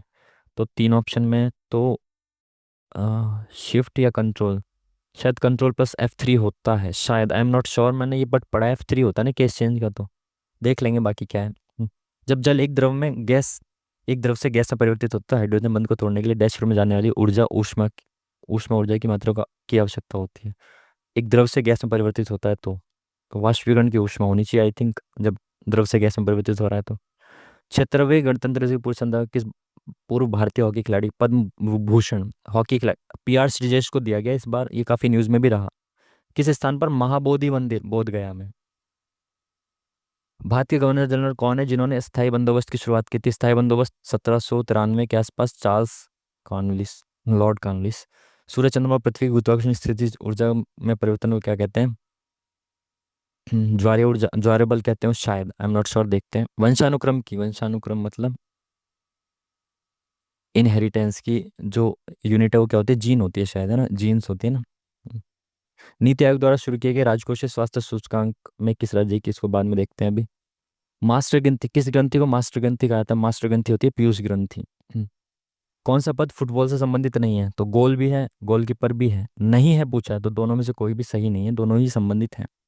किस अधिवेशन में वंदे मातरम गाया गया था भाई? ये गाया गया था 1896 में गाया था शायद, है ना, रविंद्रनाथ टैगोर ने गाया था। मलखम को किसने बना रखा? मलखम्ब है भाई मध्य प्रदेश का। दो संपर्क वाले, भाई क्या इतना बड़ा क्वेश्चन दे दिया। GNP को डैश के रूप में, GNP क्या होता है? Net national factor income minus की जाती है ना। हाँ। अरे यार, ये समझाते समझाते ना काफी टाइम हो जाता है, इस वजह से। क्या हो गया ये? क्या हो गया भाई? कुछ क्वेश्चन को मैं ज़्यादा डीप में समझाता चला जाता हूँ तो इस वजह से टाइम का थोड़ा इशू बढ़ जाता है, बाकी इतना लेंदी पेपर तो नहीं था, तो टाइम का इशू तो मेरे हिसाब से इसमें देखने को नहीं मिलना चाहिए। बाकी GS में फिर से हम तुक्का मारने से रह गए कुछ क्वेश्चन में, तो भाई स्कोर हमारा रहा है काफ़ी कम, 85 स्कोर रहा है अराउंड, जो कि मुझे पर्सनली कम लगा थोड़ा सा, क्योंकि GS में थोड़े से तुक्के मारे जा सकते थे, और तुक्के इन द सेंस कि यार गलत भी थोड़े ज़्यादा हो गए नहीं। 7 GS में तो नहीं होने चाहिए फिर सारे के सारे गलत। क्या GK GS उसमें रीजनिंग और मैथ्स में भी हमारे कुछ गलत हुए हैं क्या भाई? हो सकता है उसमें भी कुछ गलत हुए हों। बाकी भाई मार्क्स तो 85, I am not satisfied with these marks. ठीक है। बाकी जो भी है भाई आपके सामने है, इतने हमारे करेक्ट हुए हैं और 7 हमारे गलत भी हुए हैं, जिसकी वजह से नेगेटिव मार्किंग की वजह से हमारे मार्क्स कट गए अप्रॉक्स 2.5 के आसपास। 6 हमने स्किप किए हैं, जिसमें से हम थोड़ा सा कर सकते थे हल्का फुल्का सा, और बाकी चलो कोई नहीं, जो भी है अब समझाते समझाते हो गया ना, बाकी नहीं तो थोड़ा सा और कर सकते थे। बाकी अभी मैं इस पे भी थोड़ा सा सोचूंगा कि कैसे इतना लंबा समय ना लिया जाए समझाने में, और जल्दी जल्दी से समझा के किया जाए चीज़ों को। ठीक है। तो बाकी भाई देख लो, ये है हमारा स्कोर, 87 हमने करेक्ट किए हैं और 84.69 नेगेटिव मार्किंग लगा के, जो कि 13 की नेगेटिव मार्किंग है इसमें, तो आपको ध्यान रखना है इसको भी। ठीक है। तो मैंने तुक्के भी शायद मार दिए ज़्यादा, तो इस वजह से भी हो गया ये, है ना। खैर जो भी है, ये था हमारा आज का मॉक टेस्ट का स्कोर। तो आप भी मॉक टेस्ट लगाइए इसको, और आई होप कि आपने शायद लगा भी लिया होगा, तो आपका स्कोर अच्छा ही रहा होगा। ठीक है। तो आप भी पढ़ते रहिए। बाकी NTPC का मॉक है, इसका मतलब ये नहीं कि केवल NTPC के लिए ही यूज़फुल है, आप इसको RPF के लिए भी लगा सकते हो, ग्रुप D के लिए भी, जितने भी रेलवे के एग्जाम्स हैं सभी के लिए आप इसको लगा के देख सकते हो। ठीक है। सारे ही मॉक इंपॉर्टेंट होते हैं, स्पेशली रेलवे के एग्जाम के लिए रेलवे के सारे ही मॉक इंपॉर्टेंट है। ठीक है। तो पढ़ते रहिए बढ़िया से। अभी तो NTPC के एग्जाम डेट का भी कुछ ऐसा सच पता नहीं है, बट हाँ मॉक लगाते रहिए बढ़िया से, और उनका एनालिसिस भी करते रहिए अच्छे से, बढ़िया से तैयारी करते रहिए, रिवीजन करते रहिए। ठीक है जी। मिलेंगे आपसे फिर नेक्स्ट वीडियो में, तब तक के लिए थैंक यू वेरी मच। नमस्कार।